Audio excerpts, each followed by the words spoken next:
John's Media Network. Now introducing your hosts, Jay Johnson's Cowboy Cody Slovinsky, Vandy Chris Keenhold, and Mr. Cheesy himself, Randy Jowers. Let's start the show, boys!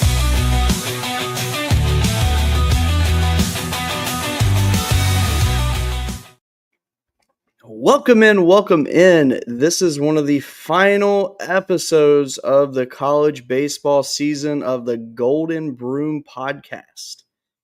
Kind of sucks. That said, I'm your host, Cody Slovinsky, joined as always by Mr. Vandy Chris. Chris, tell me, man, how you doing this week? I'm doing pretty good. Good. Even though preseason I had Duke in my Omaha 8. Coastal versus Murray State still lives on. Let's go Racers. What up, Brad? What up? I know. Trust me, if we could talk college baseball year-round on here, we would. And trust me, we will. Obviously, anytime there's news coming up or anything we got to talk about on it, always going to talk about it. Kind of can't. It's the best time of year. But football is coming up, unfortunately. Also, Chris, I have a bone to pick with your Vanderbilt Commodores. Who don't? Well, let me rephrase that. It's not actually on Vandy. It's actually probably with whoever schedules the games. But, you know, they got us playing an 11 o'clock game in football this year. That's the SEC does that. Yeah, that's crap. So, it's funny you say that. Because I have a position on that. This will be the fourth year in a row Vanderbilt does not have a night game at home in the SEC. Wait, whoa. What? This will be You don't get one this year? We haven't had one in 4. This will be the fourth straight year we don't have one. Okay, so like last few years, I kind of get it. Last year, I feel like they earned one for this year. Because, I mean, last year, nobody truly knew what was to come. But I feel like after all the momentum they had, you kind of got to give them something. I feel like the LSU game would have been perfect. With all the stadium upgrades, the stadium's ready to go. It's going to be beautiful. You got to give them something. That's such disrespect.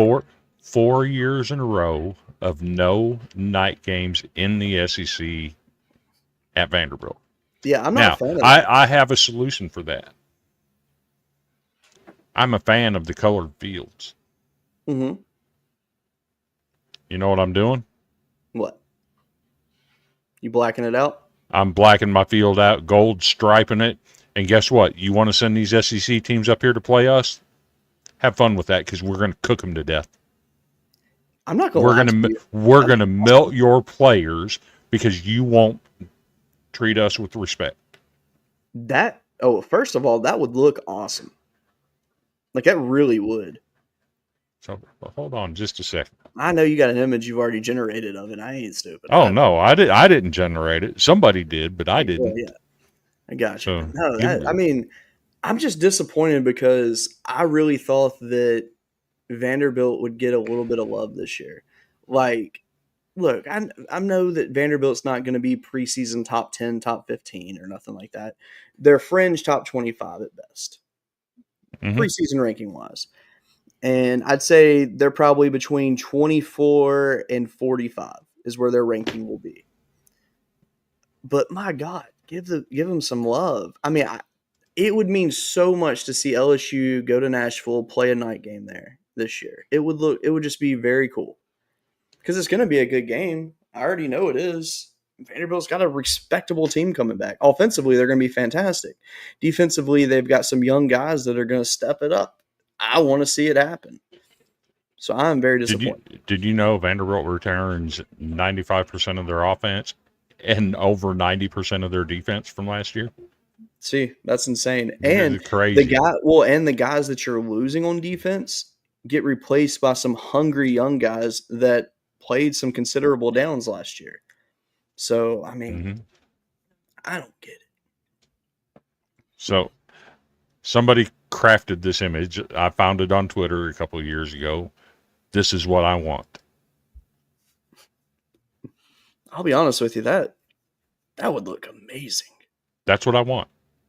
I mean, that really would look Black good. that sucker out and make these teams come in here and melt their brains out of their bodies and, make them pay for not giving you a shot.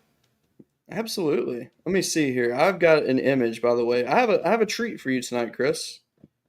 And you're going to appreciate this image. It's not a troll image. It's actually an important image. Let me see where I can find it. Brad says LSU's invited to come to Kinnick Stadium anytime at night in November. Hey, I'd welcome I'm going to freeze your boys. it. Let's see. 4 and 5 done. Are you looking for the purple LSU field? No. It has nothing to do with that. But you sharing that graphic made me remember something that I did. And here's the coolest thing. I am going to Did you black up Hawkins Field? No, this has nothing to do with anything like that. I promise. Actually, this is something that's pretty cool that I am actually going to let the viewers of the show decide on, which obviously I will share this in like on our page or whatever to make it easier for people to see. But I'm going to upload these two images real quick.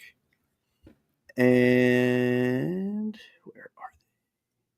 So the only thing I hate about a MacBook is when I have to upload an image, it takes me forever to find it. No, here it is. Okay, so these two. All right, they're uploading now. So now that baseball season is coming to an end and we are going into the different part of the year, obviously I can't continue to use this logo that we currently use going forward with the show. It'll obviously be during baseball season, that's our logo. But I have two different logos I've created, and I need to know what people think about it. So I'll show the first one. Chris, you've seen this one before. So I made this logo back when I created the original baseball logo, and I thought it was pretty cool and universal that it just showed everything to do it. And by the way, these are screenshots. These aren't the actual high quality image of it. But that was one of the ones I was thinking about using because we want to cover all sports. But I thought with just football season come up, I made a special one. Okay. I made this one. That works. I don't know if I like the football field in the background, but I like the logo itself. I like I don't know. I just like the look of that one. So I'm gonna let the fans decide which one they like. Oh God, please share your image. I already like it before you've even shared it.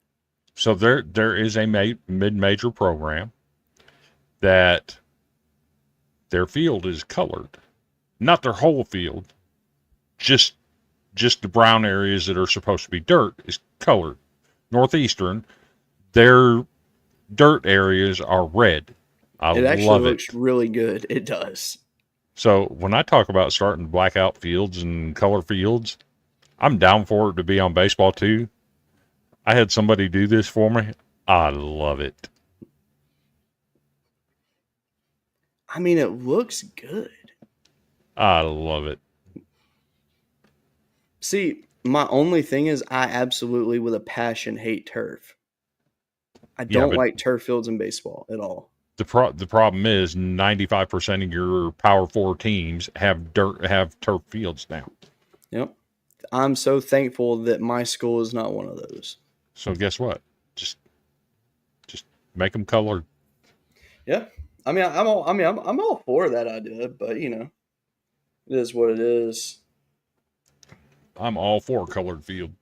Oh man, we got a bunch of little comments coming here. It's a marketing genius. All right. So Sam, I've got to say something to you, and you are going to like what I say. One positive about you guys having Paul Maneri, because this year ain't no positive. Hold on, no, there is an actual positive here. One thing is for sure, this season sucked because it was hard on Paul, I know as well, because he's not used to having a year like that. It's just never happened to him. But there's one positive about Paul Maneri. He is one of the best recruiters in the game. When he left LSU, you got to remember, when he left LSU, he recruited Dylan Cruz. He recruited Trey Morgan. So, he's recruited a lot of really, really good guys. So, I wouldn't give up on the man yet. I think that's one of the reasons he was retained is because they know how good he can recruit. And so far in the transfer portal, he's showing that. He's got some really good guys coming and he's going to make a difference because, I mean, he's definitely cleaning house. A lot of guys enter the portal, a lot of new guys coming in. And one cool thing that he has going for him is his whisperer, Terry Rooney. That man is all over it. I kid you not. Every player that has hit the portal that is how do I say this in the right way without sounding wrong, but like a relevant name, as in like a guy that you know is going to be really good without having to take a risk. Terry Rooney's already on him, and I respect that so much because Terry Rooney was good at LSU. Like, I totally respect the man. So there is some hope there for South Carolina because recruiting, he's good at it. So I'll give him that. He's still in a terrible situation, but you want me to give my all in on that? Absolutely. He had one of the best baseball players in the Southeastern Conference this year. He did. Has been for 3 years. His name is Ethan Petrie. Pissed that one away. And pissed it away. You're right. He pissed it away. And then for Ethan Petrie to come out and say, I've been injured. And since I got injured, I've not even heard from my head coach. That cannot happen. Period. The end. It cannot happen. That's inexcusable for a Hall of Fame head coach. Get him out of there. Games passed him by. I don't care how good he can recruit. He's done. I mean, and you already know it, Chris. Probably the last 3 years Maneri was at LSU. I was already saying, hey. He was done. The game's passed him. And you could see it. But I think when he officially ended his tenure, we'll just call it that, at LSU, and retiring, we know that was a fake retirement, if I ever heard one. We know that something else happened, but they won't say that, and I respect that. But I think him staying around the program like he did, I really think that his love of the game came back. I think he was tired. And I think that him having some time away from it where he could actually just live his life without having to worry about everything that comes with it. I think once he got to do what he wanted to do, he got that love back for it. And then he did a friend a favor and he came and took the job. It worked out well. I mean, which obviously, if you're looking to come out of retirement, it hasn't worked out well though. I'm saying it worked out. I'm talking about it worked out well for him financially. Oh gosh, he's gravy right now. But no, I mean, I think that I don't think he would have just taken any job. And I think a program like South Carolina is where he wanted to be. Like, it had to be like a big program for him to accept it in order for him to come back. And yeah, good for him, Also, Dominic Ambrose, what is up, my brother? Good to see you in here tonight. But yeah, so I've already made up my mind who I want. Yeah, so who is your guy now officially? When Uncle Timmy retires, I have 3 names on the short list, and it better not include anybody else. Kevin Schnall. Respect. Dan Skirka. Okay. And the Western Kentucky head coach. Okay. So I can go ahead and tell you Schnall will never leave Coastal. And there's something about Probably not. There's something about Coastal I realized. Everyone on the coaching staff played at Coastal. That's why they're so tight-knit. It makes so much sense. You got to kick the tires. Yeah. Now, one thing cool that happened, speaking of tires, they were the only team in their conference tournament that did not have like a wrap bus to drive them in. Well, that changed going to Omaha. So now they do have it, and it looks really good. They revealed it today, and it looks really, really good. So very, very happy for them. So before we get into everything that has to do with the College World Series this week, before the show started, we were talking about, like long-term, like who's looking better between Vandy and Tennessee. I think that's a fair conversation to have. I think it's a wash right now. because you have to Yeah. consider if Corbin leaves, who comes in. Absolutely. Financially, this is where the House decision comes in for me. Everybody used to complain Vanderbilt has an unfair advantage because they can have 35 scholarships. Yeah. Well, guess what? Vanderbilt's fully funding 34 scholarships. Here we are. Do you think Mississippi State's going to fund 34 scholarships? They don't have the money Vanderbilt's got. I think there's only a few teams that can actually afford to do that. I think LSU, Arkansas, probably Tennessee, Vanderbilt, I don't know about Arkansas. maybe Florida. I don't know about Oh, Arkansas. Arkansas. They've got the Arkansas money. can. Ole Miss can. But see, here's the thing, though. Schools know that football is their moneymaker. Mm-hmm. And teams that don't have great football programs, I think, are going to put more money in their football programs than they would their baseball programs. And hold out hope that less change to, all, how am I saying this? I think they're holding out hope that things can kind of just stay the same with baseball without having to make extra financial adjustments per se. And then they'll cry, Vanderbilt can put more money in baseball than we can. Well, sucks to suck is all I can say. Which has been the argument all along. I mean, hey, at the end of the day, if you've got the money to do it and you're allowed to do it and you're not breaking the rules, who cares? I mean, at the end of the day, Vanderbilt wasn't breaking any rules. And at the end of the day, they really didn't have 35 scholarships. No. All they were doing is cutting a $60,000 ship down to $20,000. That's all they were doing. So here's my question. Why is it that schools just don't adjust the tuition rate for athletes? It's a per school thing. Like, okay, so let's say an What? average school is $100,000 to go to. Okay, but look at Mississippi State though. Mm-hmm. They were the biggest complainers about that whole scholarship thing. Mm-hmm. The loudest. Yeah. But guess what? They gave all their baseball players in-state tuition, regardless of where they were from. I mean, that makes sense. So they were reducing tuition costs too. Smart. Smart to do. Yeah, it makes me wonder, like, I don't know, the way things are going, like, I guess I don't fully understand all the changes yet. I just have not researched them enough because I'm just too focused on the other side. I know it is. And I've read it, but like, I haven't put a full thought process into it. I mean, because honest to God truth, But I try to avoid any kind of breaking news in any fashion, like whether it's sports, political, whatever. I try to avoid that. I just try to focus on the sport itself. But now we have our first lawsuit already today filed. Why? Female athletes filed a Title IX complaint about the House decision. I mean, I think that's fair. Why not? I mean, at the end of the day, I mean, I think that female athletes believe they should be paid a fair rate. If players are getting paid, Mm-hmm. I think they should believe they should get a fair rate. And Mm-hmm. if you're getting told, oh, hey, you're getting, well, let's say, okay, hey, this football player, this a low end, not going to ever see the field, he's going to get $60,000 this year. Oh, but hey, you might be a starter on your basketball team or whatever. You're just going to get $15,000. Like, yeah, it can't be that way.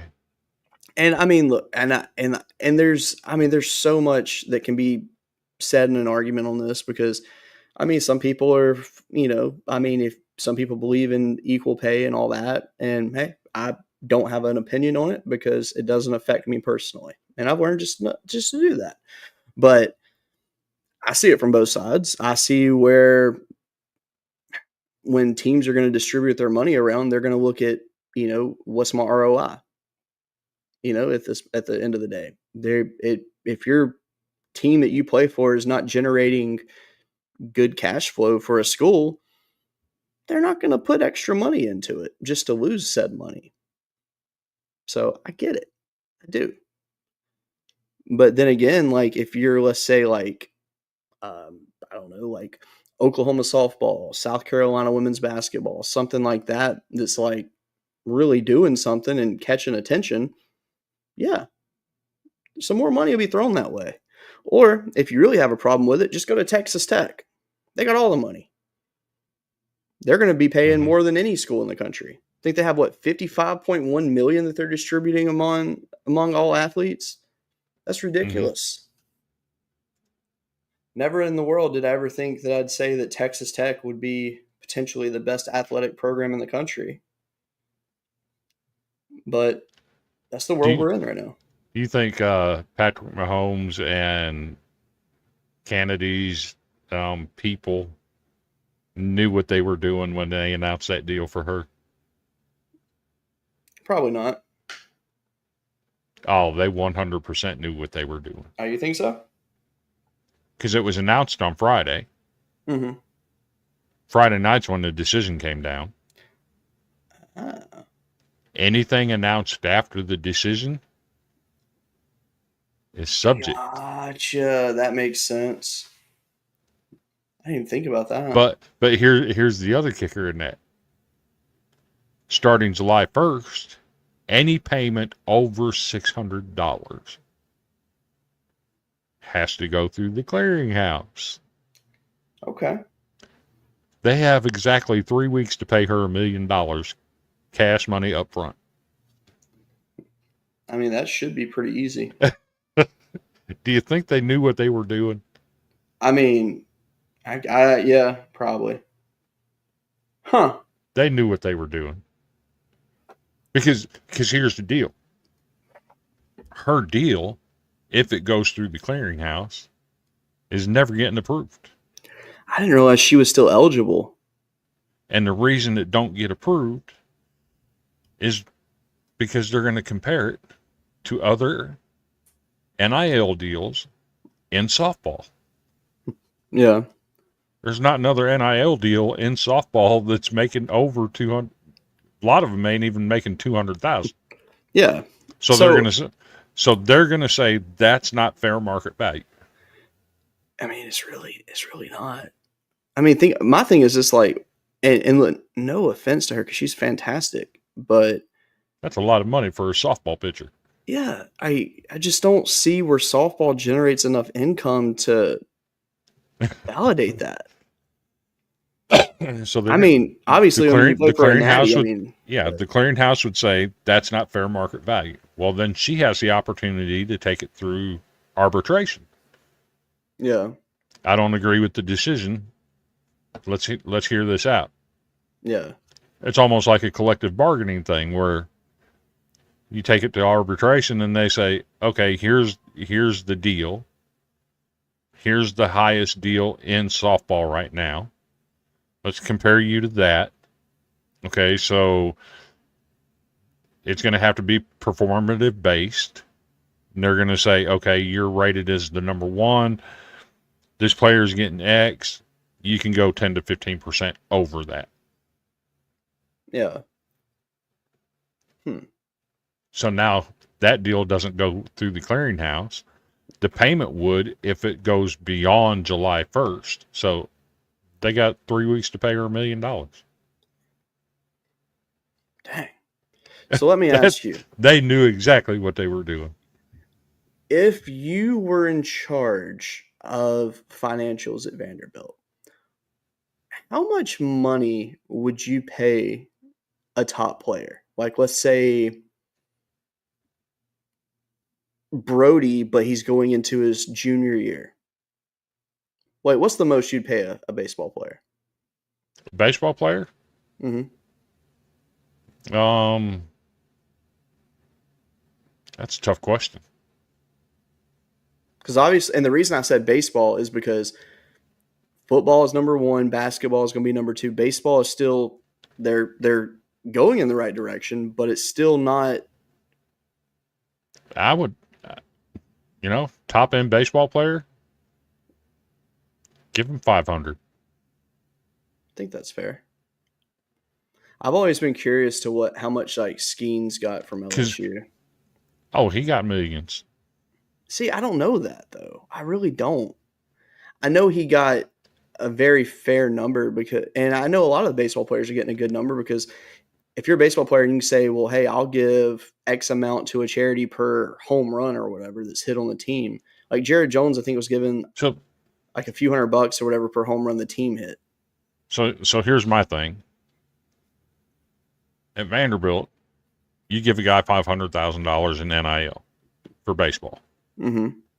That money's coming back. Sure. Because I can tell you, in 2010, when they remodeled Hawkins Field, the cost was $12 million, and all $12 million of it came from a specific Major League Baseball player. Yeah. He funded every penny of it. That makes sense. A lot of the money that's going into Hawkins Field being redone, yes, it's coming out of Vandy United, but the funds specifically for baseball are coming from former baseball players.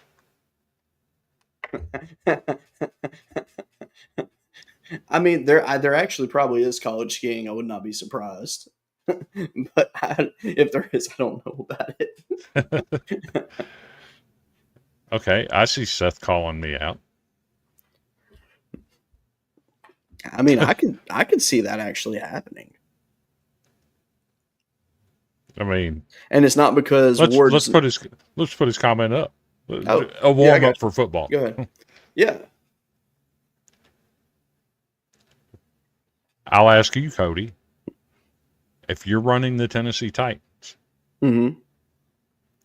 What if behind a retooled offensive line, Will Levis is substantially better than Cam Ward in fall camp? Oh, so I already have a plan for this. Without even that being a scenario. Who are you starting? I'm starting Will Levis, and I'll tell you why. The reason why I'm trying to start Will Levis here is because I'm trying to up his value so that I can use him for trade bait and focus on Cam Ward as my quarterback of the future. Okay, but what if Cam Ward isn't that guy? Well, then he's the trade bait. The question has to be asked, what if? I mean, I think that's fair. I think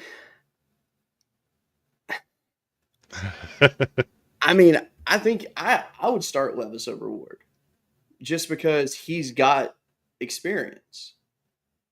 And at the end of the day, it's so hard to start a rookie quarterback. So, I'm not going to say I wouldn't do it, but so I'm going to die on that hill. I don't care who you put behind that offensive line last year at Tennessee. You could have put Tom Brady and Peyton Manning back there. Guess what? He's going to suck because that offensive line was so bad you're running for your damn life on every single play. Well, to be fair, Peyton Manning would get sacked so many times because let's be real, he's probably not can't move. And him and Brady both are just, well, let's just be honest, for the game they're old, so they wouldn't benefit regardless. They get a few passes off. Flacco's like the rare example here of a QB that can still go for some reason, which still blows my mind. He's in the league, but actually, I want to say something about football real quick before we get into the College World Series talks. We're about to jump into that. I'm sorry, but the Steelers signing Aaron Rodgers is the biggest joke I have ever seen in my life. Look, Aaron Rodgers is a fine quarterback, but it's clear as day that he is an injury risk at this point. His best days are behind him, and no matter what kind of offensive line you stack up in front of him, no matter what receivers you can have out for him, he's not going to get you to a Super Bowl at this point. I'm sorry. It's just not going to happen. And I actually like Aaron Rodgers. I've always liked Aaron Rodgers. I've always thought he was a good quarterback. But let's just be real. He's not Aaron Rodgers of 10 years ago. No. So, yeah, I would not have taken a risk on him. I would have stayed with what I had. It's too bad. God, do I even bring him into the conference? I'm going to do it. Somebody that we've done shows with before in the past, I wish he was here right now because the Green Bay Packers are absolutely ass. I don't know if you've seen the news coming out of there this week, but that is ass. I have not seen the news. I don't follow anything football at the moment. They took their starting corner and cut him. Wow. Jared Alexander, free agent now. Cut him yesterday. Stupid. Or cut him Monday. That makes no sense. Why? Why would you do that? Other than the fact that he's lost 14 games in the last 2 years. I mean, Due to injury. Yeah. Still, I wouldn't have done that myself. But it is what it is. That being said, let's do a quick commercial, 30 seconds, and let's jump into our College World Series talk because it makes sense. All right, let's do this thing.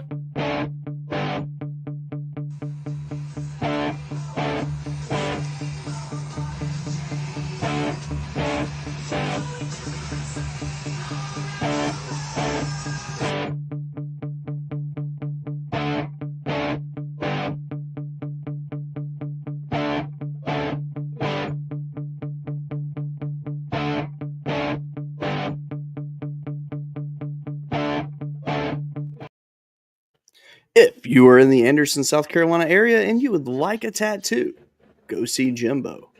For any samples of his work, please inbox Andrew Anderson and he will send you his body canvas shots. Free of charge. I'm just waiting for Zagnif Productions over here, my good friend Mr. Anthony Handy, to travel down to Anderson and get him a big old dog tattooed on his chest. You know? There you go. I like it. All right. So we are about to talk the College World Series. I can't even be mad at that because the whole, and which we're going to talk about that, by the way, because there's a lot behind Murray State that's good to say. That people don't know what happened. Exactly. So we will talk about that. But the rest of the show is presented to you by our good friends at Chinook Seedery, the best seeds ever. You don't get sandpaper tongue. It's just damn good seeds. Yes, sir. To be honest. So that said, let's get into this thing. It is officially time for the Men's College World Series. The best time of the year. I'll argue with a wall on that one. But for the first time since 1957, none of the 8 teams from the previous year that made the College World Series will be back. And that is a good thing, in my opinion. How do you grow the game, Cody? Get more teams getting exposure. I mean, the fact that we got 2 mid-major teams in the College World Series this year, that's amazing. Mm-hmm. I mean, look, Murray State, we knew going into the tournament that they have a great offense. We knew it. We questioned their pitching. Mm-hmm. Super regional-wise, I ain't questioning their pitching anymore. I mean, oh no, they gave up a lot of runs. They did. Don't be wrong. But in key moments, especially in Game 3 of that Super, they were nails, and they showed, hey, we deserve to be here, we want to be here, and we're going to keep going. And I respect that a lot. That being said, Friday, and then Friday night, starting out, you have Coastal Carolina and Arizona rematch of the 2016 National Championship to kick off the College World Series. That'll start at 2 Eastern, 1 Central, then followed by the Louisville Cardinals, Oregon State Beavers, 7 Eastern, 6 Central. Those are your 2 games for day 1. And let me just say, I'm ecstatic. But there has been some talk online, and it is really annoying me. People are saying, well, these seedings are unfair. The College World Series needs to be reseeded. Look, I understand what people are saying, but people that are saying that, I honestly believe that they are saying that from the viewpoint of they haven't really followed what led to each team getting here and why they are where they're at. Because at the end of the day, of all the teams, the only two that are actually where they were supposed to be, according to seeding, was LSU and Arkansas. Mhm. And unfortunately, they're the two highest seeds that made it to the College World Series, and now they have to open up against each other. They got what they deserved. If the other teams were here, they wouldn't be crying reseeded. Exactly. Yeah. So the thing is, these other teams that made it, now obviously some of these teams were host and they got their spot. You know, UCLA, Oregon State, Coastal Carolina. Like, but to be fair, Coastal was a top 16 seed. They were not a top 8 seed. UCLA, that's a good team. You got to watch out for them. But Oregon State pretty much stole the 8 seed. Still was not a fan of that. But they are a good team, clearly. If they weren't, they would not be here. They took out Florida State. Impressively took them out at that. But these teams that are here that are not higher rated, they are here because they took out higher rated teams, or they took out the teams that took out higher rated teams. So, for example, Louisville, they were in their regional with Vanderbilt, the number 1 overall seed. That's huge. Miami was in the bracket with Southern Miss, who is one of the hottest teams in the country. Those two got to meet in the Super. No one probably had them in the Super. Some people probably had Louisville in the Super, but no one really had Miami going to the Super. It's because they beat good teams to get there. Oregon State had to go through hell to get to the College World Series. I mean, it was not an easy slate for them. Had to fight out of the losers bracket to get there. Arizona, a team that had a 7-game losing streak near the end of the season, got hot when it mattered the most. And now they're here in Omaha after going to Chapel Hill and taking out who a lot of people, including myself, said would be in the national championship in the North Carolina Tar Heels. They already fought their demons to get here. Coastal had to go on the road to Auburn, a place that Auburn has not lost a series at all season. They've been very dominant all year. Got swept. They got swept. And Auburn even accommodated a lot more fans than normal. They added a bunch of different extra seats that they could add there, more than they should have added. They made it happen, and unfortunately for Auburn and fortunately for Coastal blocked that out. They didn't care. They went in there and they handled business. They made it happen. Much respect to them. They earned their way there. I mean, you look at Murray State. My God, they had to beat what? Ole Miss. Then they had to go at Ole Miss. Yeah, they have to go Duke and win in at Durham Duke. at Duke. I mean, that's not easy. And then let's see, who did Duke beat in their regional to get there? Georgia, exactly. So you're having to go to Athens to play a team that, let's be real, was one of the best power hitting teams in the country this year. That's not easy to do. So people saying that it should be reseeded, no, it should not. These teams got here because they earned their way here. And this is where they were placed in the bracket. It is what it is. As an LSU fan, would I like to be playing anyone other than Arkansas in the first game? Absolutely. But it's just how the bracket lines up. The two best teams on that part of the bracket made it to where they were. It is what it is. I can't change it. So no, it should not be reseeded. Nope. At the end of the day, it's a fair playing field, and if one of those two teams are indeed the best team in the country, guess what? They will win the College World Series. Simple as that. So while on paper this may not look like it's fair, it's definitely fair. These 8 teams all are very deserving of being here. These teams are not here on any weird technicalities. Each one of these teams 100% earned their way to Omaha this year. You don't reseed the Elite Eight in basketball. Nope. So it is what it is. That being said, day 2, LSU Arkansas at night in Omaha, that is huge. That's would be a fun one. That's going to be one of the that actually might be one of the largest crowds that's ever been at Charles Schwab. Actually, that's going to be an insane atmosphere. I'm very much looking forward to it. I actually have to disagree with Seth on that. I didn't hear nothing. What I heard out of Tennessee fans is they did not want to go to Arkansas to play that series. That was the one thing that I can say that I noticed was that no Tennessee fan was excited about Nope. going to Arkansas. Which, I mean, I get it. No one wants to go there to play a series, especially in a super. It's not an easy place to win. Mm-mm. And what did Randy say? Vitello's he's 2-11? 2-13 or 2-13 against as a Arkansas. head coach. Yep. That's absolutely insane. it was like that. They hadn't won a series there since 2001, man. I mean, that's crazy. I mean, it makes sense because, I mean, Arkansas since 2001 has been consistent. And then Tennessee obviously went through their... But here's my thing. I think Tennessee played right into Arkansas's hands. Yeah. And I say that, okay, Tony Vitello knows what he's talking about with his own team, right?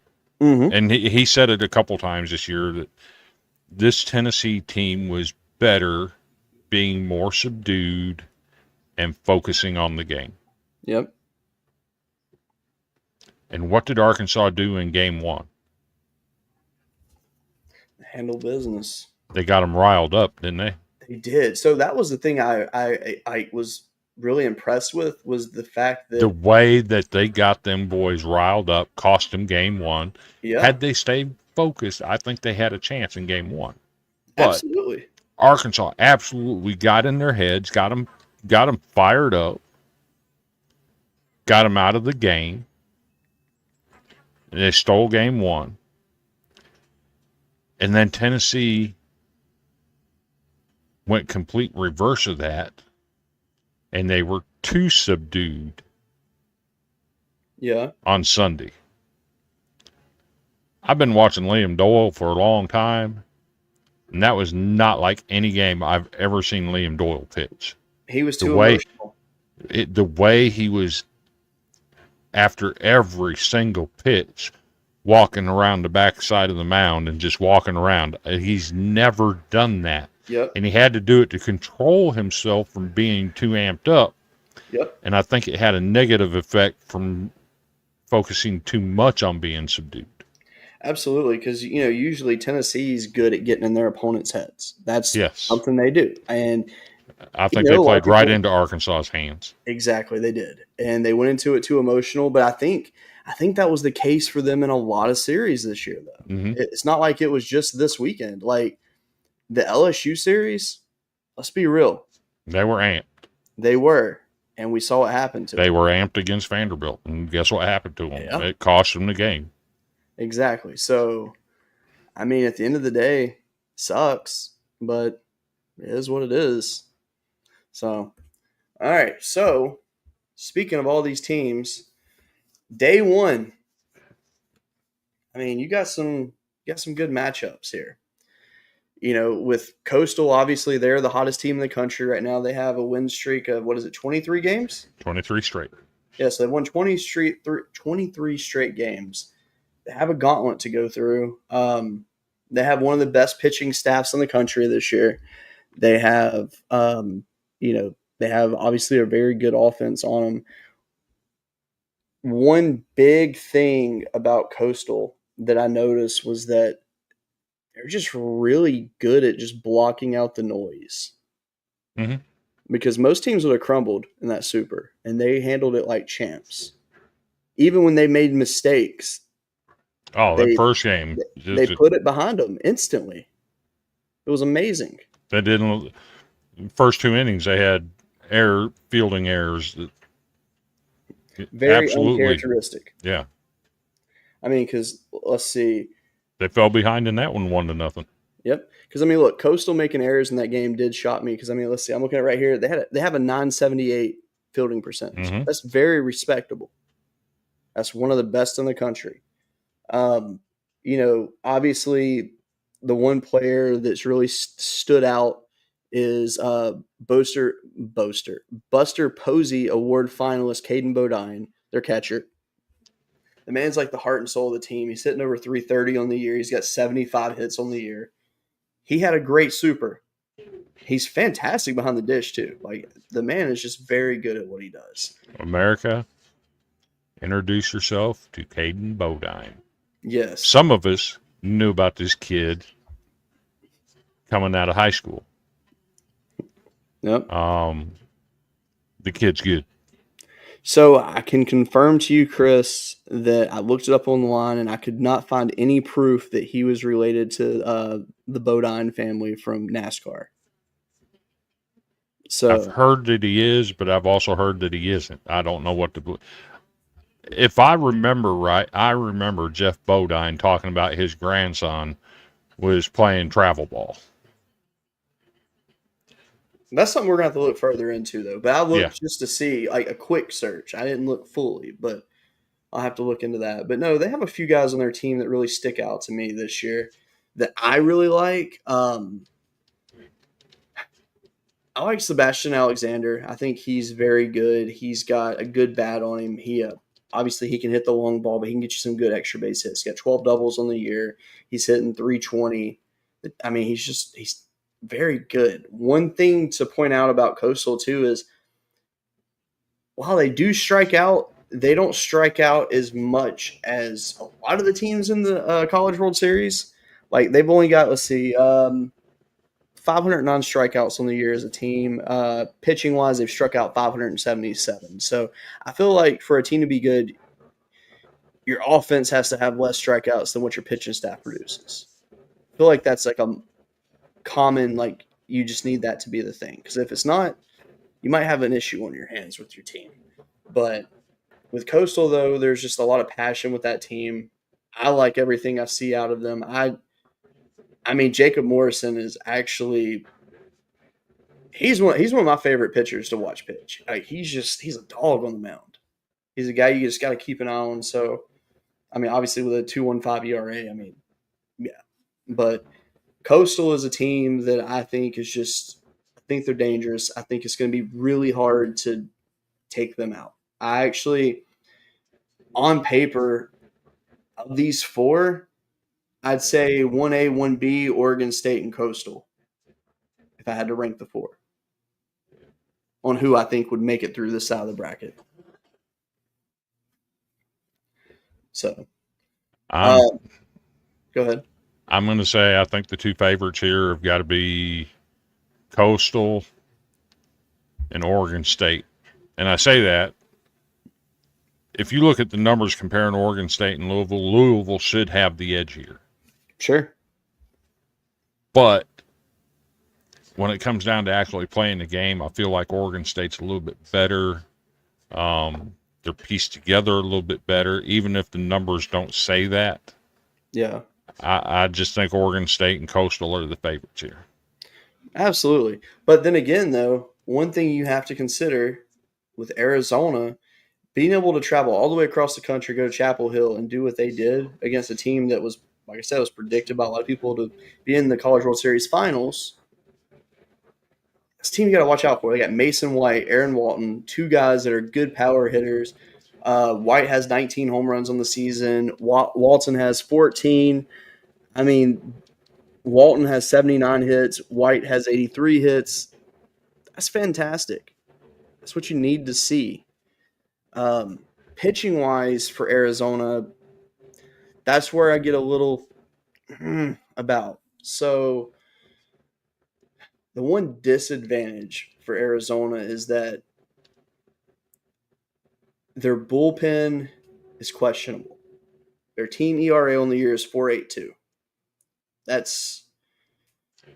You're going to have to hope every guy gives you the week of their life because your starters can only get you so far. That said, they do have some good starters that are very commendable. You got Hunter Alberini, you got Colin McKinney, you've got Owen Kromkowski. Those three guys, very respectable starters. You've got a few guys in the bullpen that are really, really good. what's the guy's name? Their close Tony Pluto, right? Mm-hmm. Their closer. Yeah. So that guy's obviously a dog. He actually, I'm gonna pull his stats up and I'll tell you how much of a dog he is. All right. So the man has appeared 28 times this year, has 14 saves, a 1.26 ERA, 35.2 innings pitched, 22 hits, 5 runs, 5 earned, 7 walks, 34 strikeouts. That's a guy that can get you outs. He is going to be used quite a bit, I think, this week. Now, obviously, with 28 appearances, 35 innings, almost 36 innings on a year, obviously he's a 1, maybe 2 innings if you're lucky guy.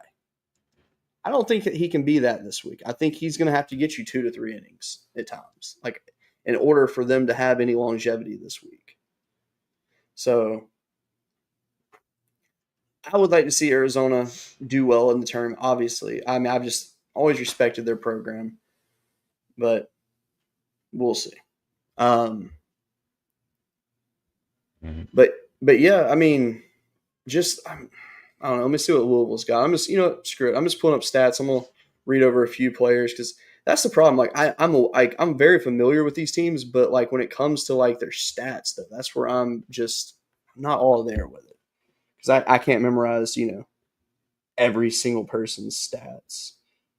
And of course, it's going to pull up the wrong one for Louisville when I do it. It's pulling up every time. See, that's what I hate. Like when you go to a team's website and you hit their PDF form, like it's supposed to pull up their PDF stats. No, it pulls up last year's stats for Louisville. So it's showing like Gavin Keelan. I'm like, why are they doing that? But no, Lucas Moore for Louisville is their star bat per se. He's got 89 hits on the year. Obviously, that's very, very important. And he's a singles guy. He really is. I mean, let's see. He's got 18 extra base hits on the year. So 71 singles on the year. Respect. I respect that a lot. I really do. He's drawn 34 walks, 10 hit by pitches. He's only struck out 23 times. That is a dream player to have right there. Like, they don't get him back. And also, he's only grounded into 2 double plays all year. 448 on base percentage. Yeah. Oh, and also, here's another kicker. He's 51 for 52 on stolen bases. If that man doesn't enter the transfer portal and take a bag from somebody, I'd be shocked. I got to see what year he is because I didn't realize his numbers were that good. He is he hadn't run into Caden Bodine yet.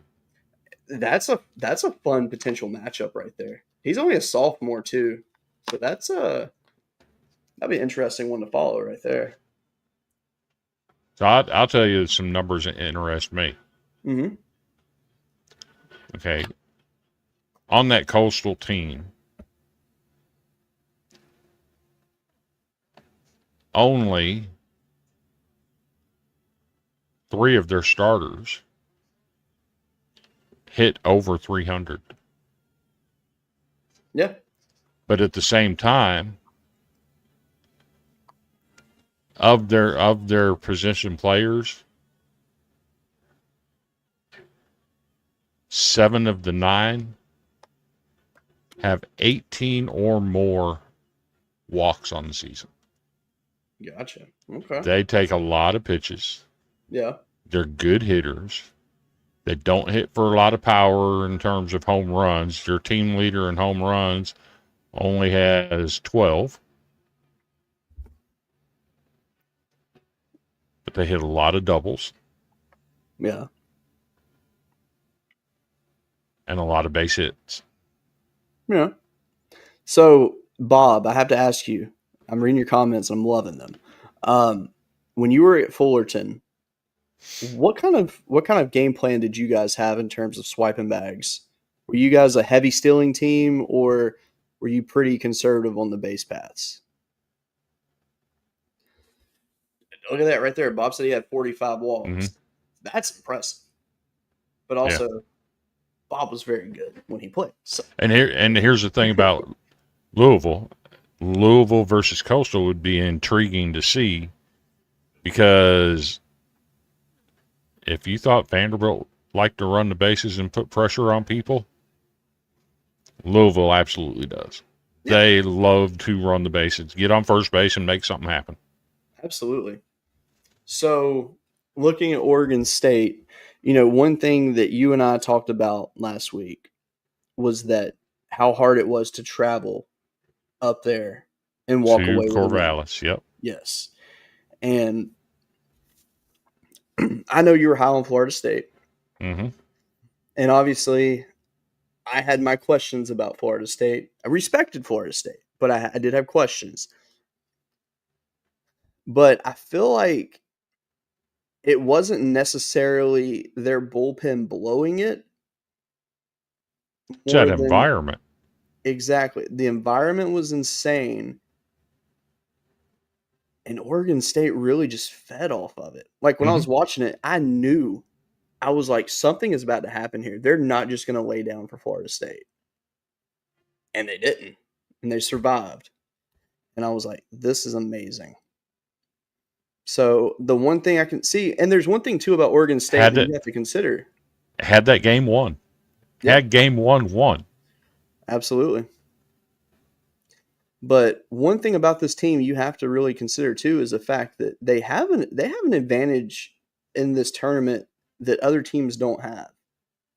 They played 39 games away from home this year because they had a weird, very unique schedule with them being an independent team. So they played a bunch of teams that they wouldn't necessarily play. But I think that benefits a team like that. Because obviously they have the talent. We know that's there. But they were playing a bunch of these like not as highly ranked teams. So they were seeing guys throwing mid-80 fastballs. They were seeing guys throw high 90 fastballs. But they were seeing a good mix all season of everything. So for them, playing in neutral sites like they did in road games and all that, going to Omaha, outside of it being obviously the most pressure-filled situation of your baseball life, I think mentally they have an advantage here. Probably. And I think it'll be something to monitor. I actually... So when I say the environment at Corvallis, Florida State goes into that ninth inning in game one with the lead. You think, oh boy, they're fixing to seal game one here. And then they won game two. People don't realize how close they came to sweeping that series. They really did. But you kind of had the feel, you want to think about changing the pitcher here. He's already gone 2 innings, coming in for the bottom of the ninth. Do you let him stay and finish it, or do you change him? I had the feeling he's already thrown a lot of pitches. It's better to go with somebody with a different look right here. Yep. So they get the leadoff single. Center fielder bobbles it, turns into a double. Yep. He comes back, gets the next 2 guys, and then they get the walk, and then a home run. Next thing you know, you're in extra innings.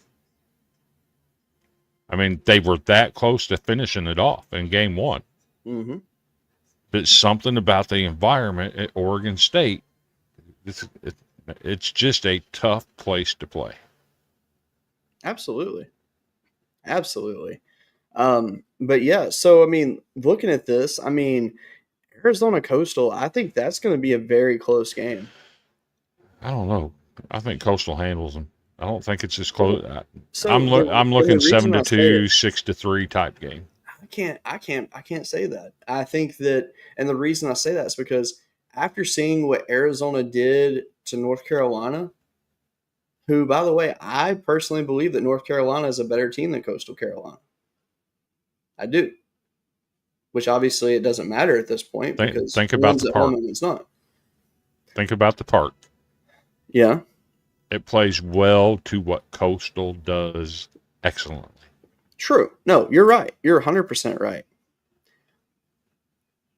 But I don't see a team like Arizona just rolling over and just... Oh, I don't think they're going to roll over. I don't think they beat Coastal, but I could see them beating a Louisville. Yeah. In a loser's round. So the one thing I like about Arizona is they score early. They get on the board pretty quickly. They're good with small ball. Mm-hmm. They're a lot like Coastal in terms of how they play. I think if Arizona can put a couple of goose eggs on the board, and then they can get a few runs early, I think they can steal this game. Coastal's been there. It's not going to affect them. No, you're right. It's not going to affect them. But I think if they can really – because, I mean, the way that they scored against North Carolina is like they would score one run, then they would just score a bundle of runs. Like, if they can get on some kind of pattern like that, I think they're going to be fine. But I think either way, I think it's going to be a close game. I think it's going to be like a 6-5 game. I don't see it being high scoring, but I don't see it being super low scoring. Just a mid-score kind of game. The way that Arizona's playing right now, if there's a team to end that 23-game streak, I think it's Arizona. I mean, this matchup is actually outside of LSU Arkansas. This is probably the best opening round matchup there is. But I think I'm saying that consistently with Coastal and who they're playing because it's just a fun matchup because of the way Coastal plays. Mm-hmm. But see, and look, this next game, this is not any disrespect to Louisville, but I think Oregon State beats the hell out of them. I don't think it's close. I mean, I think Louisville will score, and I think it'll be a good game. I think it's going to depend on how Oregon State's catcher plays. I think that's fair. If Louisville can get some guys on base and get to running, how's he going to handle it? So, is he going to be able to use a hose and get some guys out? So that's the thing. That's going to be the question in that game. So I guess my bigger question is how do the coaches how are they going to determine who their starter is in game one? I think you go with what got you there. Yeah, but another thing though is you also have to look at the matchup, and you got to go with what got you there. You don't change what got you there. Well, I'm not saying necessarily change it holding guys, but I'm saying do you pitch your Saturday guy instead of your Friday guy in game one in certain situations? You do what got you there. You do what got you there. Period. The end. Teams do it already, though, and it's worked out for them. That's what I'm saying. You do what got you there. You don't change your rotation. So I guess my bigger question is, the advantage Oregon State is going to have here is, obviously their pitching is it's better than Louisville's. That's, I mean, just numbers wise, there's no question there. But I think offensively, Oregon State, I don't know. They've got one of those teams that can just hit in all spots. It's not like it's a top heavy lineup. Across the board, they're just consistent. And that's not me saying Louisville has no chance that they couldn't win because they obviously they can. So let me read you some numbers. Okay. Batting average. Okay. Oregon State 292, Louisville 305. Sure. Runs scored. Oregon State 469, Louisville 491. Hits. Okay. Oregon State 612, Louisville 635. Okay. Doubles. Oregon State 121, Louisville 126. Triples. Oregon State 9, Louisville 19. Okay. Home runs. This is one difference in the teams. Oregon State 103, Louisville 83. Louisville doesn't hit for a lot of power. Yeah. RBIs. Oregon State 436, Louisville 456. Yeah. Slugging percentage 506, 503. On base percentage 409, 402. Yeah. Stolen bases. Oregon State 36. Louisville 155. Yeah. Okay. Offensively, Louisville is the better team. Sure. But then you get into the pitching numbers, which is wild. ERA 430, 535. Mm-hmm. Strikeouts 646, 541. Walks issued, 257, 328. Okay. Batting average against. And I think this is where Oregon State might run into trouble. Oregon State is 233. Louisville actually has a batting average against of 256. Okay. So let me ask you one question. There is one question, though. Stolen base attempts versus caught stealing. Defensively, what are the numbers on that? I know Oregon State's gotten 40 of 103, which is very good, by the way.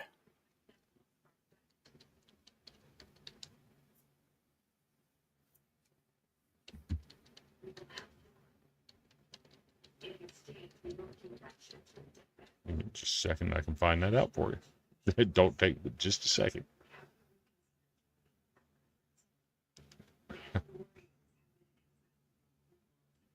Or no, I'm sorry. I was wrong on that number, by the way. I was reading the totally wrong line right there. Teams are 52 of 74 stealing on Oregon State.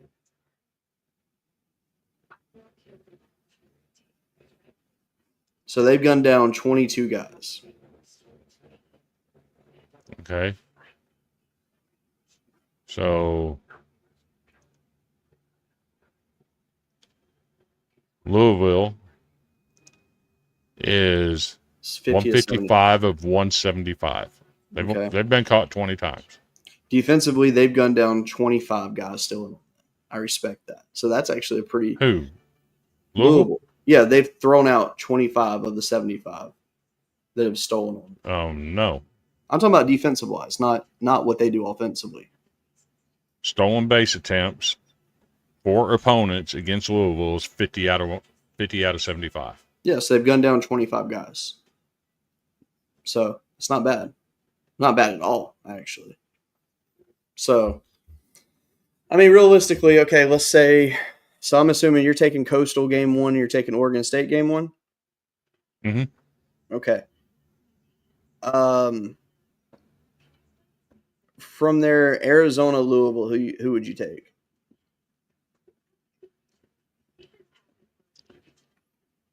I think Arizona. I think they're a little bit more suited for the facility they're playing in. All right, so who would you take game 1 of Coastal and Oregon State? May I add, before you make that prediction, more than likely game 1, Kleinschmidt's going for Oregon State. So game 2 would be Dax Whitney. Good strikeout guy. You saw what he did against Florida State. Good pitcher. In that game, who would you take? I think I'd probably go Oregon State in that one. Okay. So that leads me to, let me get to this number then. So looking at the Coastal starters, you're looking at more than likely Fluky might be their next guy. Their game 3 starter against Arizona. I'm taking Fluky all day. Okay. So then that's where it gets interesting. So if you got Oregon State undefeated, you got Coastal having to beat Oregon State twice to get in the final. That means that odds are you would have. So one advantage Coastal has, they do have a 4th starter. He's got about half the innings pitched than regular starters. More than likely a midweek guy / reliever for him. So he could probably go, and they got a few other guys that have some starts, but just not a lot of innings pitched. But it's not like they're out of pitching by any stretch. So do you think Coastal can win 2 in a row to get to the final? I do. Wow. So you have Coastal making... And the reason I say that is you're coming in with a 4-starter that's already been a 4-starter all year. I think you steal that first game. And then you're coming back around for the second game. You're pitching your ace against Kleinschmidt. And I think they steal that one. If it was Dax Whitney going, I'd probably feel the other way. Yeah. Okay. Now, and there's no telling what some of these coaches might make this the idea of, hey, we're going to hold this guy for game 3 if you win game 1. They might do something like that. You never know. So that's interesting. So what you're saying is you have Coastal Carolina in the national championship. Mm-hmm. Okay. I personally think I don't think you're wrong because I think Coastal has a very good chance to make it. That said, I am going to take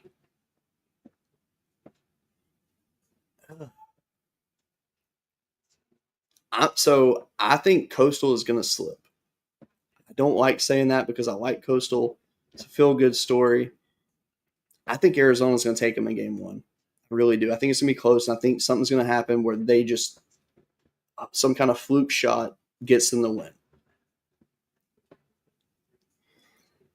I'm stuck between Oregon State and Arizona. Like, I'm leaning Oregon State, but yep, I'm going to stick with it. I'm going to stay Oregon State. I'm going to say Oregon State makes it to the finals. I would not be surprised if Coastal made it, though. I'll be honest there. All right. The next part of the bracket, some fun matchups. UCLA, the feel-good story of Murray State, and then LSU, Arkansas.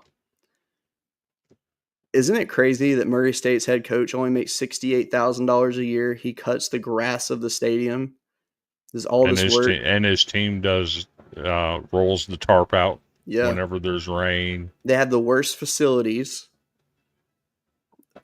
There are JUCOs that have better facilities. Sarah's going to LSU. I love it. I love it.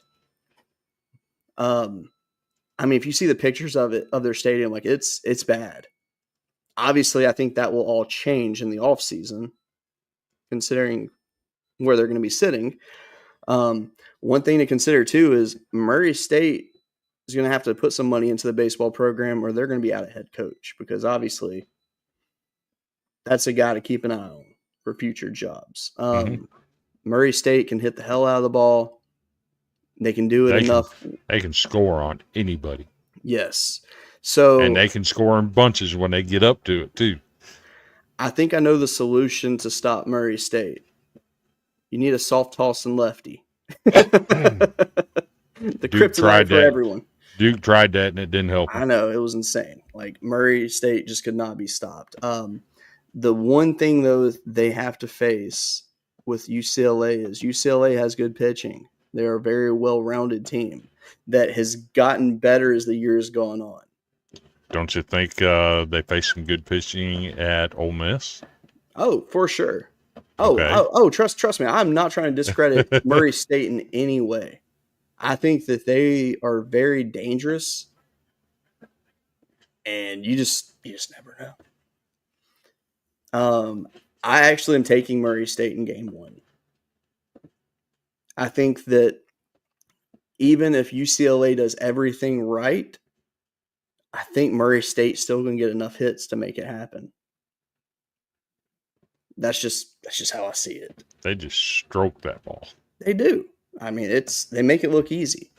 But then again, you never know. They might get cold in Omaha when all the bright lights are really on them, because it's a totally different atmosphere. So yes, Bob, you heard that right. He makes $68,000 as a head coach of a mid-major baseball program. That's crazy talk. Which, I mean, to be fair, $68,000 is not a terrible amount of money. Obviously, a lot of people love to make $68,000. But I'm pretty sure we know some JUCO coaches that make more than that. Oh, for sure. So then you have LSU, Arkansas. They've already played this year, but now they'll be on a neutral site. Well, I'll call it a neutral site. Even though we know how both the fan bases are going to travel, I think it's going to be impressive to see the crowd. But The reason earlier I mentioned about coaches changing up who they start as their pitcher. So when LSU played Arkansas, it was actually the first weekend that Kason Evans was used as a starter. He got tagged up in game 3 a little bit. Expected. Oh my gosh, Brandon. What's up, buddy? Oh man. Good to see you. Can't wait to see you at work tomorrow. Because I hate that you've been out. And it's actually very annoying that you had to take an off day. I did not approve that on your calendar, my friend. I'm offended by it, but it's okay. I still love you, man. So game 1 in the series, Cade Anderson went for LSU. LSU got the win. Anderson, he allowed quite a few hits actually in that game, but he pitched fine. He got a lot of strikeouts. He did fine. Game 2 though, Anthony Ianson, I think he went like 7 innings in that game maybe, and he only allowed 5 hits, no runs. So that was kind of my thought process of maybe switch it up a little bit, but maybe not. Maybe you ride with Cade and you just have it set that way. That's fine either way. But, obviously you have Zach Root, who's fantastic. I ain't pronouncing the other guy's name because I can't pronounce his last name. It starts with a B and it's Hashidles or whatever after it. I ain't even trying to pronounce that name. I can't. Even when that's like, you can say it. I can't say it. I know who he is very well. He's very good. With Arkansas, obviously, they have a very good offense on them. They have good defense, good pitching. Like, they're one of the best top to bottom lineups in the country. There's no question about it. When LSU won the series against them, it was in Baton Rouge. Obviously, you're going to have the advantage there. When it's away from Baton Rouge, it's totally different. Anything can happen in that game. Obviously, whether it's Cade, whether it's Anthony on the mound, I have full trust in them. That being said, Zach Root did very well, and he's been very good to close out the season. Like, he's gotten stronger and stronger each outing. You got the Aloy brothers that are just rake kings. They're just good.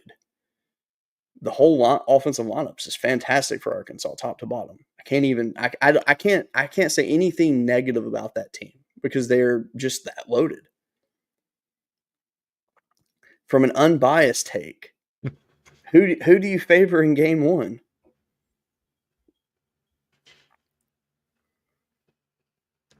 Do you want me to go full in on this? Absolutely. LSU's winning this bracket. Why do you say that? I don't trust Dave Van Horn. That's a good point.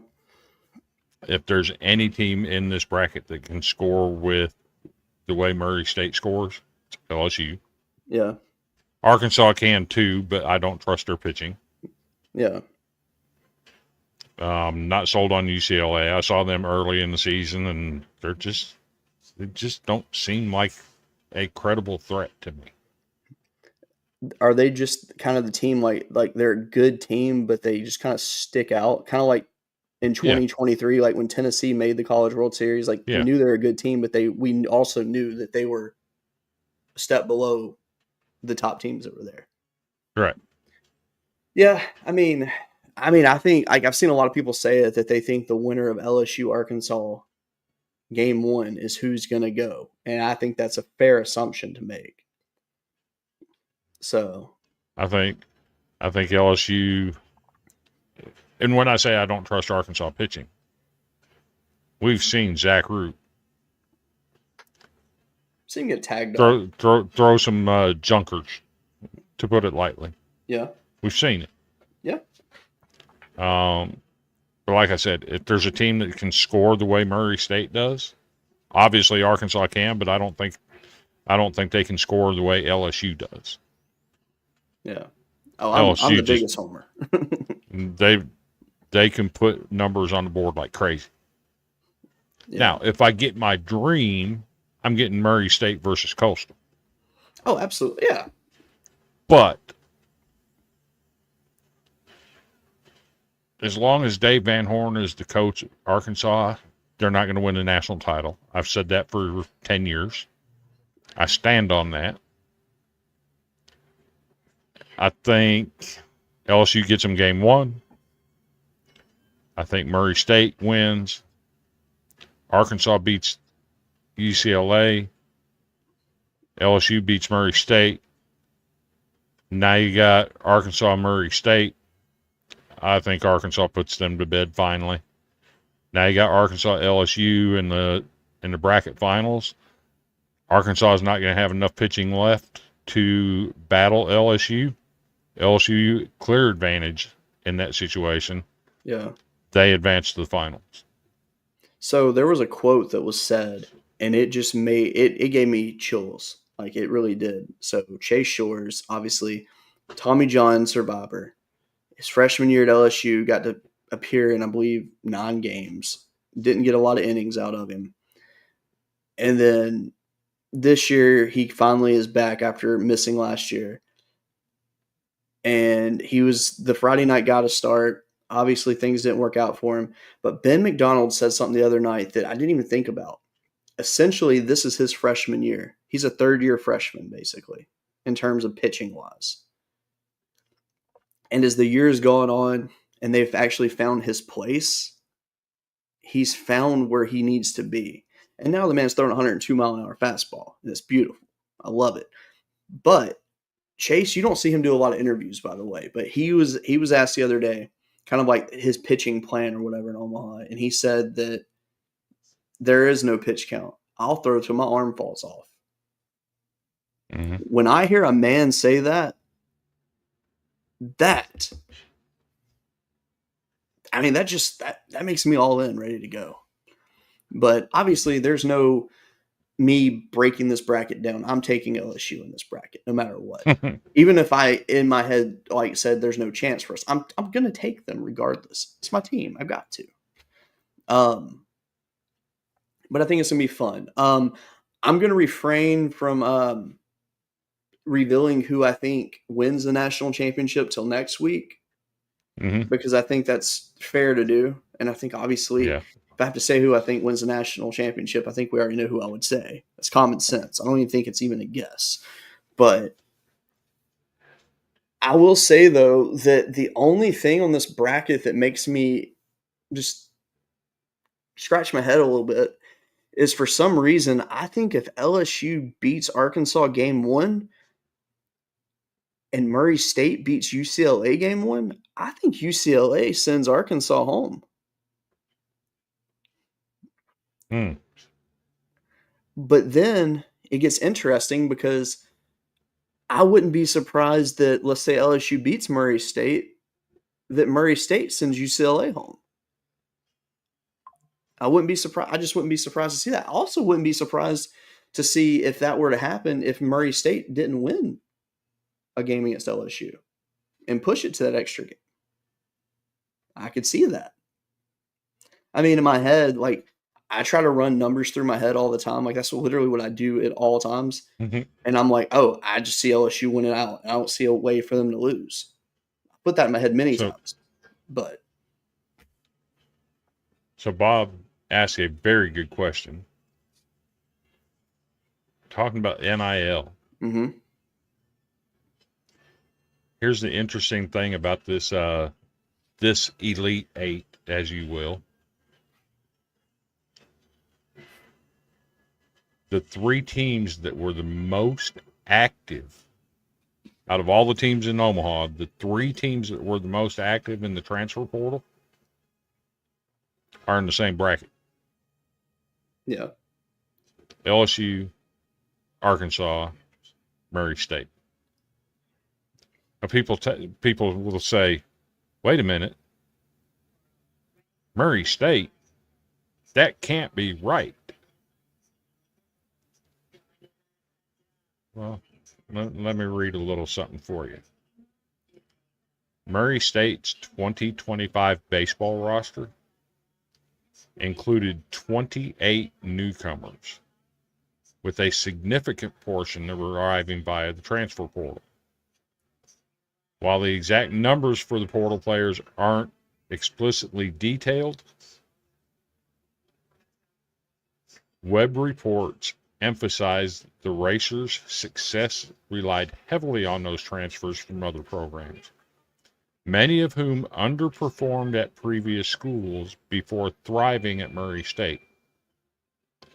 Key players like their top two hitters in Jonathan Hogart and Luke Mastoni, and the pitcher who got the most run in the Duke Super Regional, Graham Kellum, are transfers.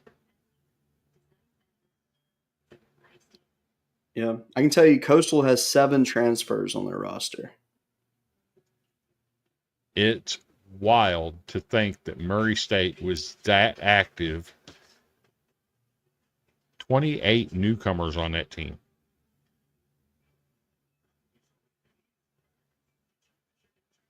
They're 43-12.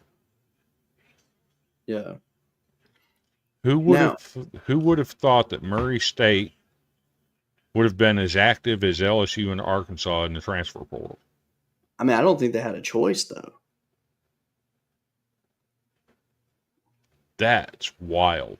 It really is. Hey, you want to hear a really good feel-good story real quick? So, Little Rock, after they got eliminated by LSU, they just landed a transfer portal player today. They've landed quite a few transfers coming in, but their key players from the team, all but one guy is committed to coming back. That's dangerous. I think your feel-good story has to be Kevin Schnall, don't it? Absolutely. I mean, because if you really think about it, like, it's just a good story. I mean, he played at Coastal. His coaching staff played at Coastal. He's been there for so long, and now it's his first year taking over. So obviously he was groomed to be the head coach by his head coach, which is even better. I mean, imagine playing for the man, you're not even taking it where I thought you'd take it. Oh. So he was an assistant coach on the 2016 team, right? Yeah, absolutely. His son was 9 years old at the time. Oh yeah, and he was having strokes. And had strokes. I think they had 3 of them before the World Series and 5 of them after. He had a total of 8 that I'm aware of. His son didn't get to go to Omaha in 2016. Oh. He's 18 years old now, and he gets to travel to Omaha. He hasn't had a stroke since the end of 2016. What a story that is, man. It really is. And one thing too, though, is obviously that's a wonderful story, because I did read that the other day, and I was blown away by that. Because obviously when you make it to that level, you want your whole family there. Mm-hmm. But, obviously it wasn't possible then, but now that it is, it's feel good. And you know that the team is family for them. So, obviously they're excited to have everybody there as well. Mm-hmm. Because it is hard to pick against Coastal, because anytime you want to pick against them, they're going to prove you wrong. Mm-hmm. Now. Okay, so give me your prediction. Who wins the Rocco's Jello Shot contest? Oh, it's LSU all day. It's not even a competition. It's not even a competition. I don't think so. Gordon's going to get there, and he's going to buy all the shots up like he did last time. I don't think so. Ain't nobody going to top the 68-888. I don't think so. I'm not saying they're going to top the 68. I'm saying I don't think they win it this year. Well, I already know that right now Murray State's in the lead. They were gifted 100 by the owners of Rocco's. And I respect that. Okay, I'm just saying, if a certain person shows up at Rocco's, they're going to win the Jello Shot Challenge. Who? Who's the most famous alumni from Murray State? I have no idea. Currently might be considered one of the best basketball players in the NBA. Oh, who? Cody, you're drawing a blank. I really am. Who plays for the Grizzlies? I don't even know who plays for any team right now. I haven't followed the NBA in 2 years. You're seriously drawing a Wait, blank, is right? it Ja? Yes. I keep forgetting he went to Murray State. If John Morant shows up at Rocco's, Murray State wins the Jello Shot Challenge. He ain't gonna show up at Rocco's. He's already said he's going. Oh, is he? Oh yeah, he's already tweeting stuff. Oh, well, I respect that. Well, I mean, that doesn't mean that he's gonna go and buy a bunch of Jello shots. We're talking about John Morant. I mean, he could. We're talking about John Morant. Yes, we'll see. But then again, though, I'm telling you that get Gordon money, man. It's because okay, so if Gordon McKernan goes and Todd Graves goes, how you gonna top that? They got more money than Morant.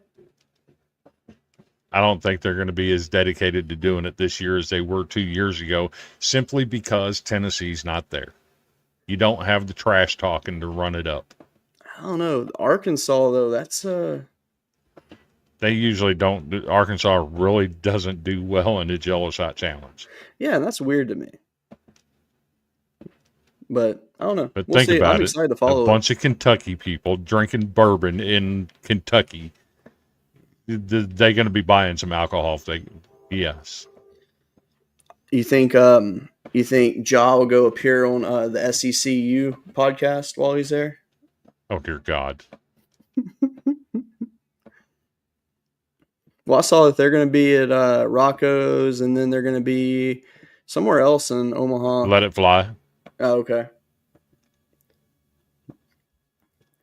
So Yeah. hopefully, University of Omaha will lock up their freshman dorms, but but no, it's gonna be fun, man. I'm very excited. Can't wait. Next week we'll be on here. We're planning on. So I'm not gonna say it's official yet. We're gonna play it by ear because Chris knows I'm very superstitious about things. But we're hoping to go Tuesday and Friday of next week. So Tuesday would be in the middle of it to kind of go over what happened over the weekend and what we see happening to get to the finals. And then Friday will be the off day before the championship series. So then we'll do a preview of that.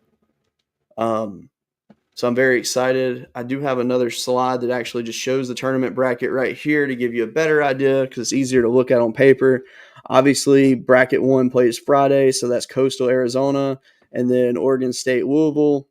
The losers of that game will then not play Saturday. They'll go to play Sunday, and they'll play the 1 o'clock game, while the winners will play the 6 o'clock game on Sunday. Which, honestly, I think if you're playing the Friday game, I'm sorry, but that's an advantage. It is. Nobody plays Friday. What? Nobody plays Friday. Everybody. I'm talking about day 1 Friday. Oh, yeah. Yeah. So I feel like if you play that Friday, though, I feel like that's an advantage right there.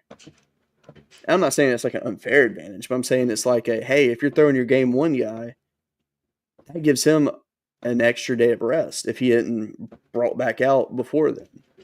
Because that's another thing that you might see teams that they don't have a choice but to whoever is their game 1 starter may have to trot back out on the mound later in the week.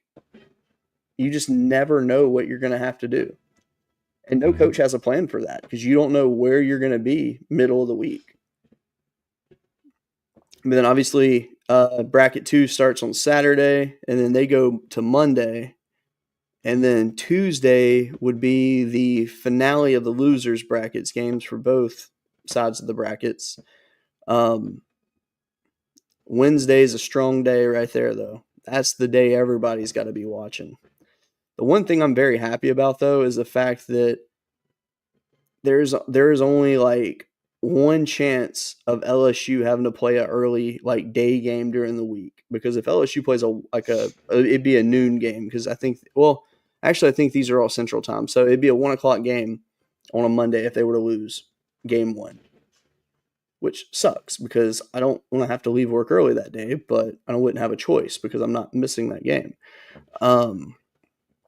But yeah, so I mean, just going through, it's going to be fun to see. But then championship series starts the following Saturday, goes through Monday if needed. I know one thing that would suck though, and I don't know about you, but a 1:30 start time on Sunday for the potential final game of the championship series. I just feel like that's got to be a nighttime thing. Just to be honest, like potentially done at 5 o'clock on a Sunday. Ugh. That's true. I'm about to say you can play at 9 a.m. or you can play at 1 o'clock in the morning. It don't matter. LSU fans will be there. Okay. Which coach gets a visit at Omaha Prime this year? Thought about that actually. Of these coaches, I think you would have to look at Canham at Oregon State and probably Murray State's head coach actually. Because you know Savage ain't going anywhere. No. Van Horn's not going anywhere. No. Jay Johnson's not going anywhere. Ain't none of them going anywhere. But yeah. And who's going to be the team that shows up at Omaha Prime to interview somebody? I'm trying to think really who the big openings are or could be.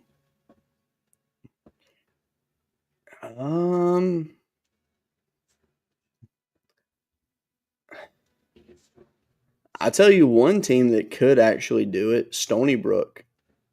I know that sounds like what? Out of left field to say them, but they're on the coaching hunt right now. And they're ready to spend some money to get their program right. And I'm pretty sure they could spend more than $68,000 a year on a baseball coach. So Okay. that's one to just keep an eye on. I know Northeastern's coach turned him down, which I feel is a huge win. If you're Northeastern, if you're coaching Northeastern, would you take a different job right now? I would you say probably it got the depends. Northeast locked up right now. So I think that really depends, though. It's like, okay, is Northeastern going to give me everything I need in terms of my facilities and all of that? Like, are they going to put a real commitment behind the program that I'm building versus Obviously, what they're could I going to get put somewhere money else? in the stadium. They've got a colored field. Yes. Which have you looked at the aerial view of their baseball field? It looks funny. It does. It's basically a soccer field. Yeah. Which, I mean, I get that. I mean, some schools that you have no choice but to do that. I mean, if it makes sense for the budget, do it. So I get that. But honestly, I don't see a lot of big schools having openings. I mean, now that Virginia's made their hire, I mean, who's left? Does Miami make a move? Honestly, after them being so close to going to Omaha, I don't think so. I think they should. It would make sense, but no. What about in Arizona State? But the thing is, do they have the money to afford to do that?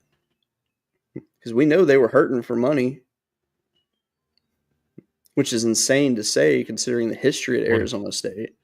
What if Corbin or Mike Bianco or somebody we talked about earlier, maybe even Paul Maneri, abruptly decide this week they're done? So Maneri will not leave his contract because he knows what his pay is going to be. I think he can tough it out another year.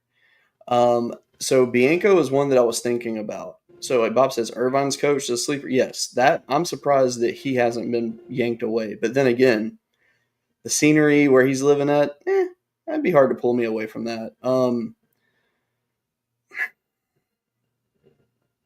Bianco was one that I thought would be done after this year, going into the season. Mm-hmm. But I also didn't predict them to have the season that they had. I thought they'd be respectable, but I didn't think they would be, like potentially like one of the top teams in the country. Like I wouldn't have picked them to go to the tournament championship. What about Stanford? I think Stanford's one you gotta put an eye on actually. I think that's one that they underachieved this year. They should have been a lot better. Vastly. Yeah. The fact that Renteros and Saki didn't enter the portal really shocks me. Mm-hmm. But they're losing their best hitter in their short spot. Yeah. I don't know, man.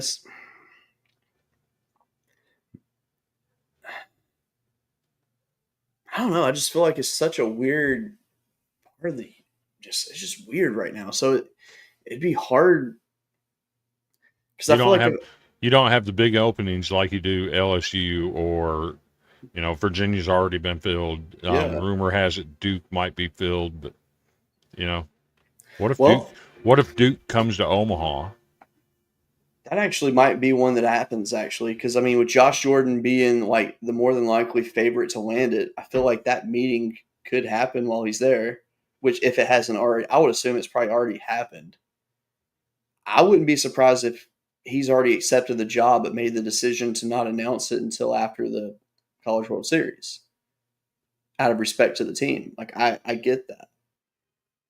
And maybe he has accepted, maybe he has already told the team. That being said, I know that Jay Johnson knows what he's doing already. Like I think that's common sense because Josh Jordan is not one to just blindside someone. That's not his style. But has Duke already reached out? That's my question is because it's all new. Who knew just Monday night that Chris Pollard was going to up and leave 12 hours later and go to Virginia? I wouldn't be surprised if Pollard didn't reach out to Josh Jordan and say, hey, just a FYI, here's where I'm at. This is what's going to happen. Do not be surprised if you hear a phone call, considering he was his assistant for 10 years. There is a big mutual respect there. And odds are Pollard probably gave a shining reference about Jordan, which he probably wouldn't even have to do that considering. But if you're a Power 5, do you want to hire a guy as your head coach with zero head coaching experience? In this case, yeah. In this case, I would. I'll go and tell you, I would. There's a lot of players that would run through the wall for that man. So unless you're Josh Elander, I'm not hiring you with no experience to run my Power 4 program. Yeah. I mean, I get that too. But the thing is, though, Duke doesn't really have any pull. If you really think about it, their best that their program's ever been is where they're at now. But even go get the Western Kentucky coach. That's a step up.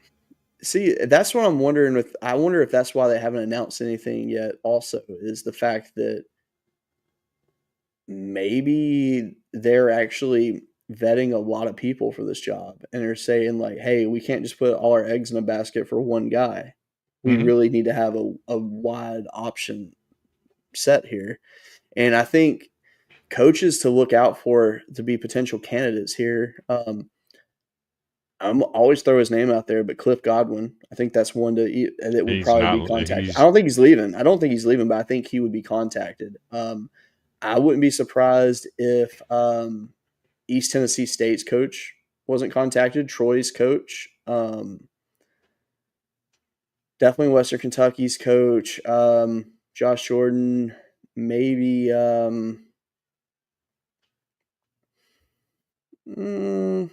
Because Georgia Tech has already been filled. Yes, which by the way, great hire for them. I really hope that it works out because I like when you see a promotion from within. I know obviously Texas A&M, it doesn't always work out instantly, but this kind of feels like that situation in terms of like how the players feel about this guy. So I think it was a good move because obviously the players that they have coming back for next year, that's a dangerous team.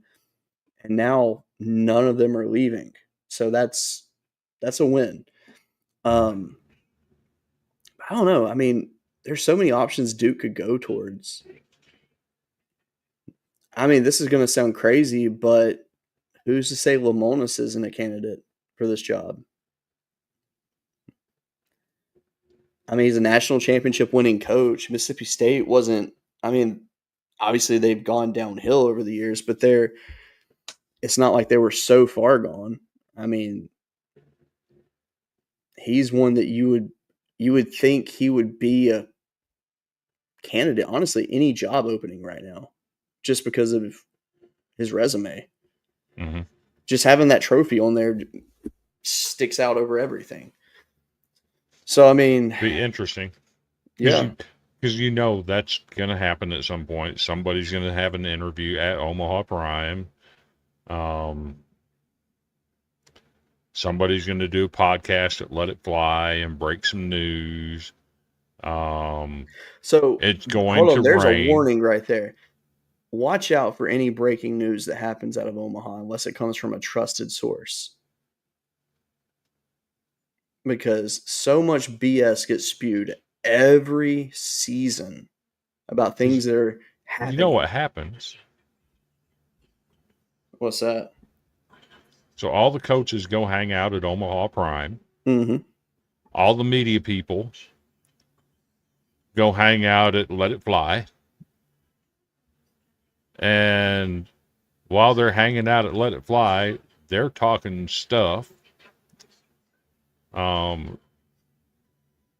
Coaches hanging out at Omaha Prime. That's where all the ADs will go and do their interviews and talk to other coaches and other staffs. And, you know, all these guys over here drunk off their asses at Let It Fly are hearing, oh, LSU, they flew to Omaha and they talked to Tim Corbin. Well, guess what? That starts a rumor. Mm-hmm.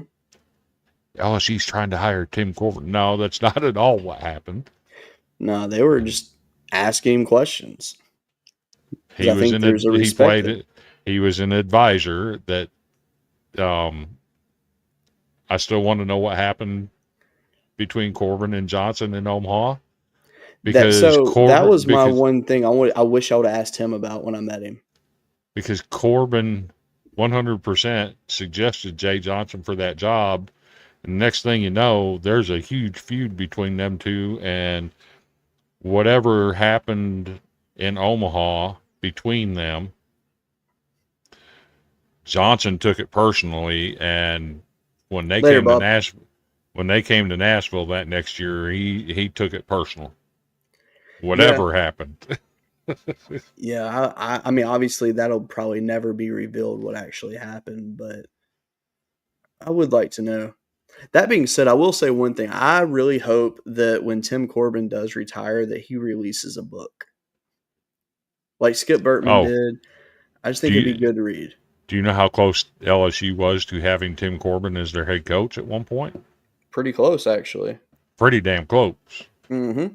Yeah, early on in his career. To the effect that had David Williams not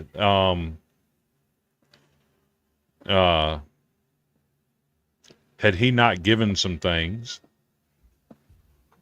on the tarmac, Tim Corbin was 100% going to LSU instead of Paul Maneri.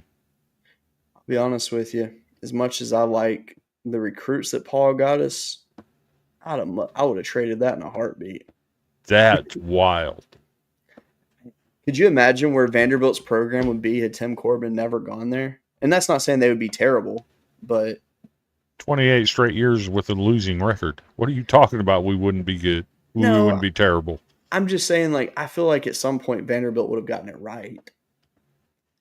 I mean, they wouldn't have seen the success. They kept the same dude around for 26 years while having 28 straight losing seasons. Come on, man. I've always wondered that. Right. Like, with Vanderbilt. Why did they keep him around? Yeah, like, why? It's like, were they just so focused on like academics and just didn't care about sports? When Corbin got to Vanderbilt, their stadium had 2 sets of bleachers, and that was it. Literally 2 sets of bleachers. Yeah. They held less than 500 fans in their stadium. No press box, nothing. Yeah. And look at it now. look at the plans for the upgrade. Oh my God. Mm-hmm. I really thought that Corbin was going to announce his retirement after this season. After that interview he did, I really felt it coming.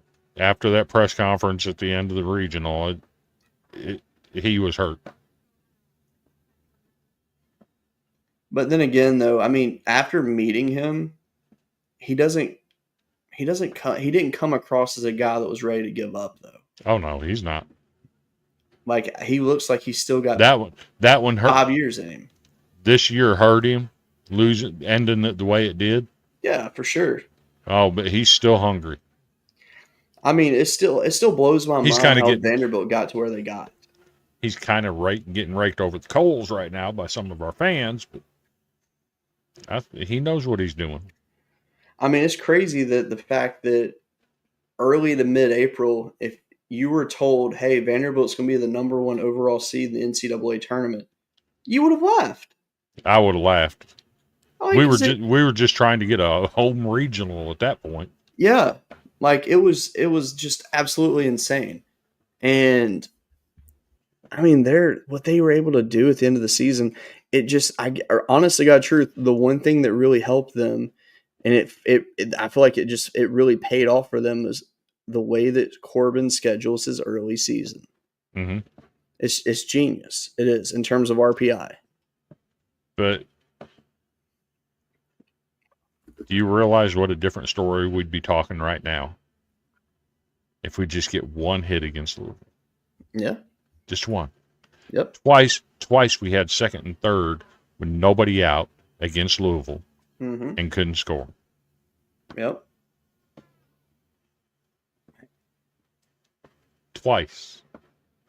One hit changes that game. It's crazy. Changes the first game, and it takes us out of the losers bracket game, and then we have to get beat twice. It changes that whole regional with just one hit. Yep. Something we'll just never know.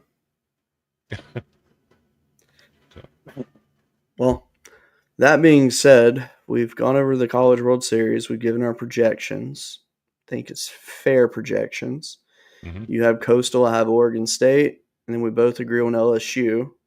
So that's not bad. Though my Oregon State pick, obviously, I wouldn't be surprised if it was Coastal and not Oregon State. But I don't know. I have a feeling about Arizona. That's the team I'm just like. So actually, I have one last question before we do our final thoughts tonight, because as you can see my eyes, I'm getting very tired. Mm-hmm. All right. So every team needs their X factor in the tournament. And when it comes to an X factor, it's not necessarily your top player on your team. It's the one guy you need to do something for you in the tournament that maybe hadn't really delivered all year on that. I mean, when you look at some of these teams, like, do you have some X factors in mind? Like I've said, for LSU, their X factor is Chase Shores. LSU to win the national championship this year, or even to make it to the national championship, Chase Shores has to be elite, which he's got the stuff to do it. So I'm not doubting the man.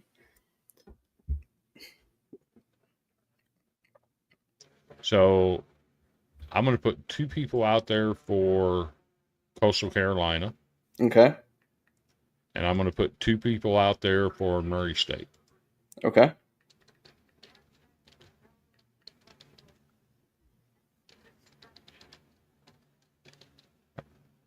So for Coastal Carolina, the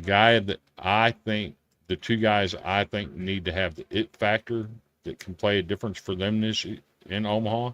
Mm-hmm. My number one guy is going to be Blogging Pato. Okay. He's hitting 268 on the year. He's got 25 starts in 51 games. He's got 91 at-bats. Scored 32 runs, 26 hits. He's got 5 doubles, 8 home runs. I think he needs to show up big. And one of the members of my all-name team in Omaha, Mm-hmm. Wells Sykes, That's a good name. hitting 292 on the year. Got 53 starts in 60 games, 171 at bats. He's got 7 doubles and 3 home runs. Okay. I think this ballpark plays well for him. He's also 17 of 20 stealing bases. Hmm. I think this ballpark plays well for him. If he can get on base, he's going to wreak havoc. So for Coastal, I'm taking Wells Sykes and Blagampedo. They have to be big. Gotcha. For Murray State, and a lot of people don't know much about their roster. Okay, their leading hitter is Dom Decker, but that's not who I'm taking. He hits 361 on the year. My guy for them that's got to play big at the plate, Jonathan Hogart. He's your leadoff hitter. He's got 59 starts in 59 games. He's hitting 339. He's got 85 hits, 26 doubles, and leads the team in home runs as a leadoff hitter with 22. Damn. That's your leadoff guy. That's impressive. He's got to be big. Yeah. And then on the mound for them, there's just so many dudes. But there's one that I like a lot. And that's Graham Kellum. Yeah. He's got a 4.40 ERA. He's 4-1 as a starter. Well, he's got a 4-1 record. He's got 23 appearances, 0 starts. He's pitched 43 innings. He's got 60 strikeouts as a reliever. Yeah. The batting average against him is a paltry 217. For Murray State to have a chance, Hogart and Kellum have to come up massive. Those are my 2 guys for both Murray State and Coastal. Okay. I like that. I think for Arkansas, they need probably Dylan Carter to be able to step it up out of the bullpen for them. He's a great pitcher. He is. On the year he's got a 2.18 ERA. He's had 22 appearances, 33 innings pitched. He's got 36 strikeouts, allowed 23 hits. Doesn't allow a lot of home runs. Allowed 3 home runs on the year. Opponents hit 202 off of him. I feel like the bullpen at Arkansas is their key to get anywhere. Offensively, there's not a player that needs to step up higher than what they already do. Like, their offense is fine. It's the pitching. Starters, obviously, they just have to do their job. The guys that come in after them, you can't have any blowing opportunities there. Because obviously this week you can't make mistakes. You have to ride what got you there, and you have to execute. And the one thing I can say is there's a lot of good defenses coming into this week. I'm very excited to see that. Because I don't like to see a lot of errors when I watch baseball. I like to see just good defensive plays. Obviously, the crowd affects that for some reason, but it does. So, but I think Dylan Carter is an X factor for sure. But I think that, I think in a lot of cases this week, the real X factor is going to be the head coach. You're really going to have to rely on them to be able to keep everybody calm, because you can't let anyone get just overly just emotional in these games. because that just sets you up for failure so quickly. So I think that, yeah, just got to stay calm this week and just do what got you there. There's a reason all 8 are here, and I'm very happy for them. It's going to be a very, very, very fun week, to say the least. But, man, it makes me sad. The fact that, we're less than 2 weeks away from college baseball being over for the year. Yeah. But make no mistake, we are going to do football. Absolutely, yeah. We're going to set our plans throughout the month of July. Probably kick off our football coverage around the 1st of August. I'm just guessing as a time frame. We'll get together on that and talk about it. But we are going to cover football. And it's not going to be SEC heavy. It's going to cover the national landscape. Yeah, that's the one thing that, so just so everybody's aware, because obviously we like to be as open and honest with everybody that watches as possible.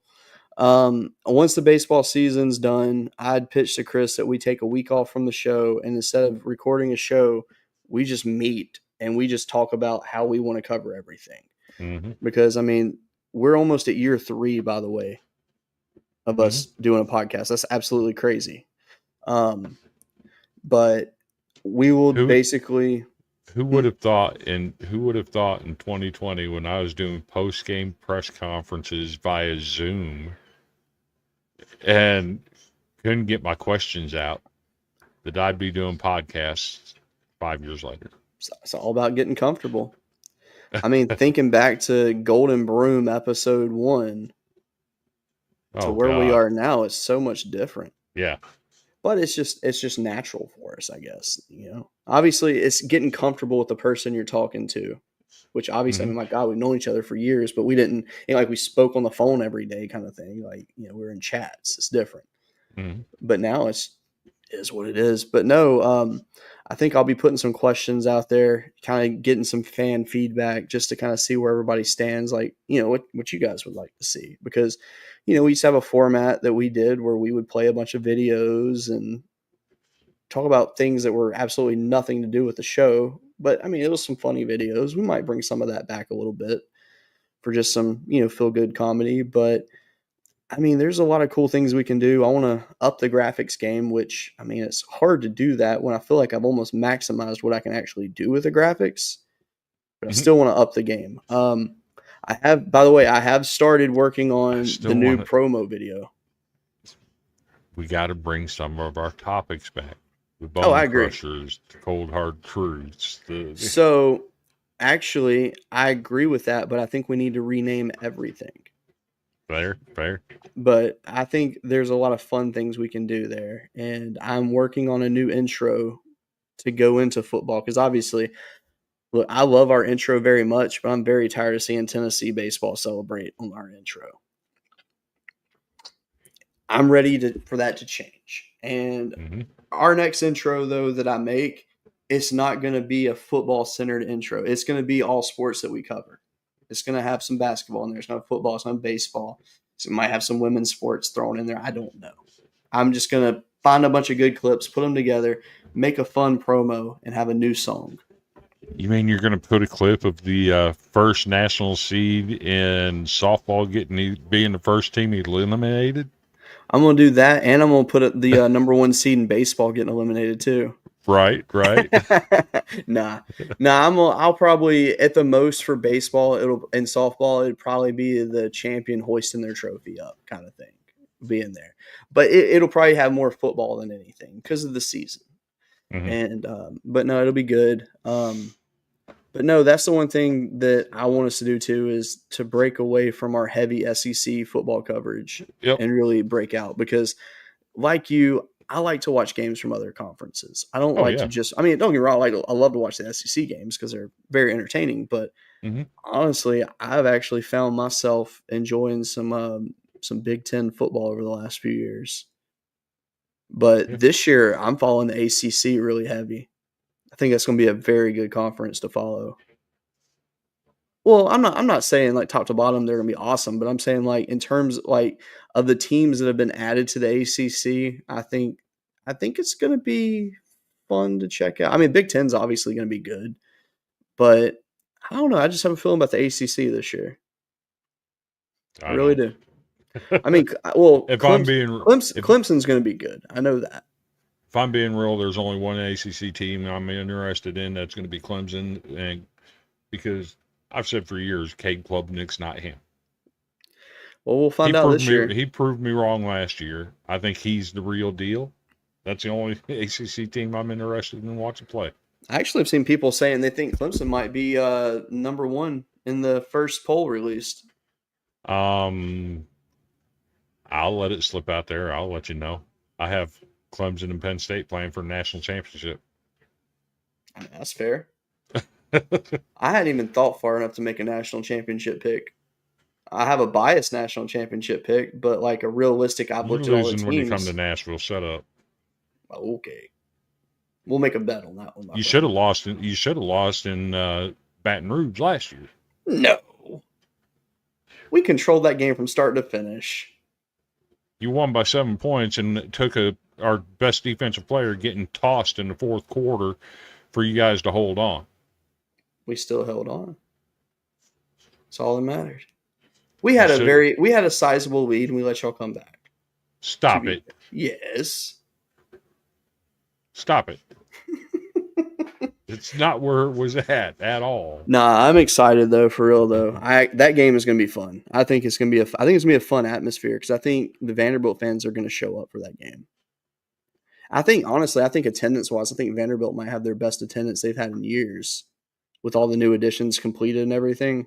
I don't see why not. Which is good. That's good for the program. It needs to happen. Clark Lee deserves that, to be honest. With what he did last year for that team, mm-hmm. and Clark Lee you trust, So how long is it going to take before I say fire the whole damn staff? I was about to ask you that. I feel like probably game 2. Something will happen. Even if it's not a loss, it's going to be something will happen. You like, just fire the whole damn staff. I'm done with this shit. I mean, if we're not 2-0 after the first 2 games, I might be screaming something. It's true. Heck, you might be banging on the athletic director's door, asking what the hell they're doing. But no, it's going to be a good season. I'm looking forward to it. I'm sad that we're going to end our baseball talks here soon, but it's all good. It's been a fun season. Yep. I've watched more baseball this year as a whole than I have ever. Because usually every year I make sure I watch every LSU game, and then I would always try to catch like a couple of other teams' games throughout the week. Like I try to make that a thing. This year, I watched too many games. I watched every single LSU game, and then I watched probably fully through. I probably watched at least 15 to 20 Vanderbilt games. Mm-hmm. I watched probably about the same amount of Tennessee games. But then it was me just catching like a bunch of mid-majors all year, just kind of seeing what they were made of. Like ESPN Plus was such a blessing to have this year because of just how good a coverage it brought. But man. Speaking of which, friend of the program, Coach Cam Hamsley, at Roane State, who plays in the Tennessee Junior College Athletic Association, TJCCAA. There's another team that plays in that because it's opened up now, but there's teams from Alabama that are in that now. Yeah. Including one, Walters State. Okay. Who has a player in the College World Series. Who? Can't remember who it is. I saw it being talked about the other day. Oh, I did see that graphic. Who was that?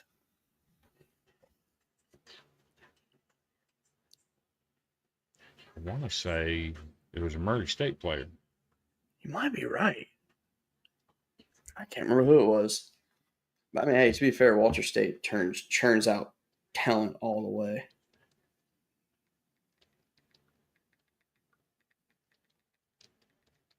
Let's see.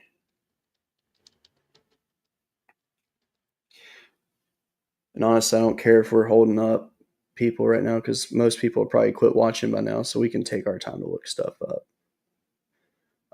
One guy at Murray State went to Columbia State. Another one went to Wallace State.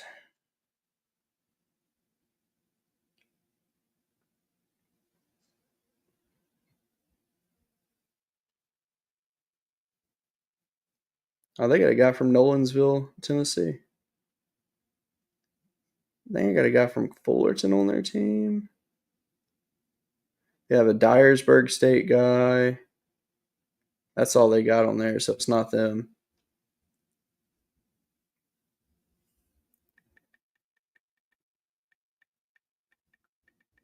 Who was it? It was somebody I heard the other day. Walter State had a player in the College World Series.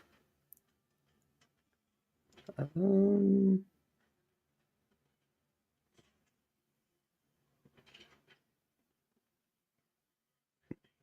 feel like they would post it.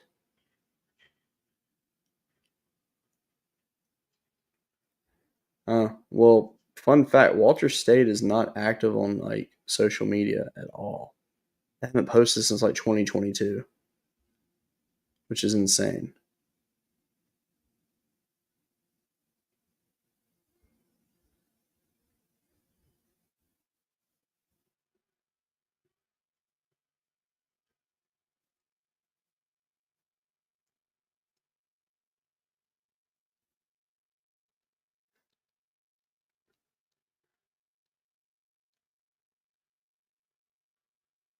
Huh.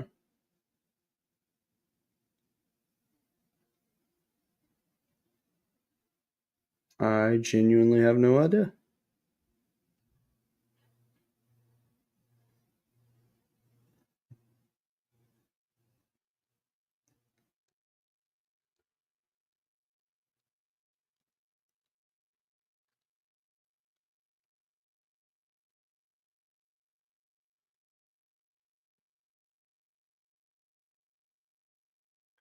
Oh, all good.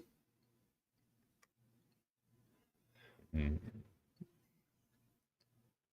don't remember who it was.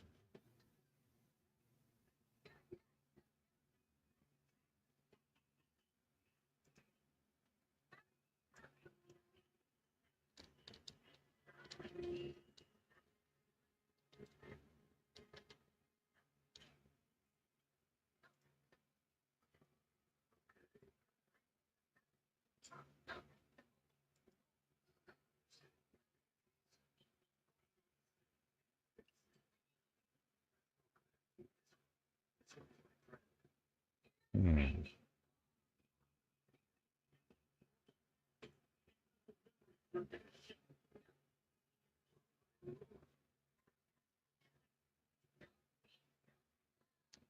I don't remember who it was.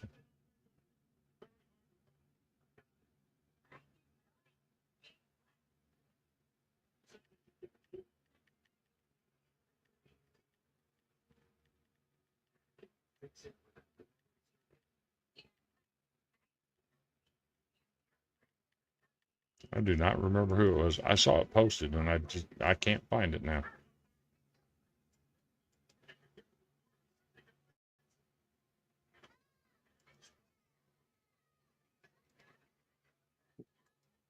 Yeah, I'm looking. I can't find anything. It's all good.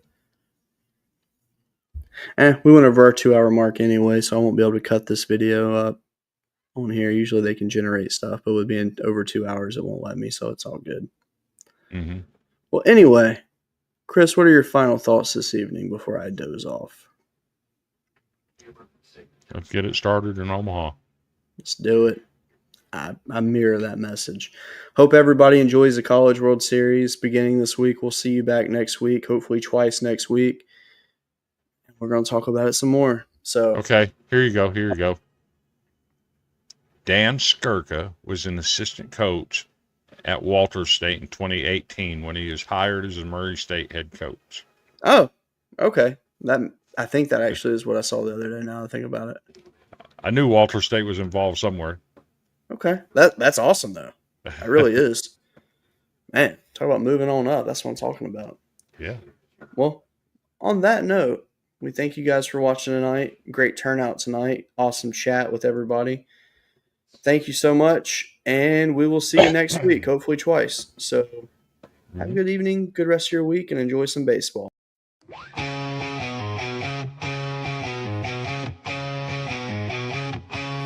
On the diamond where they play, sweeping competition.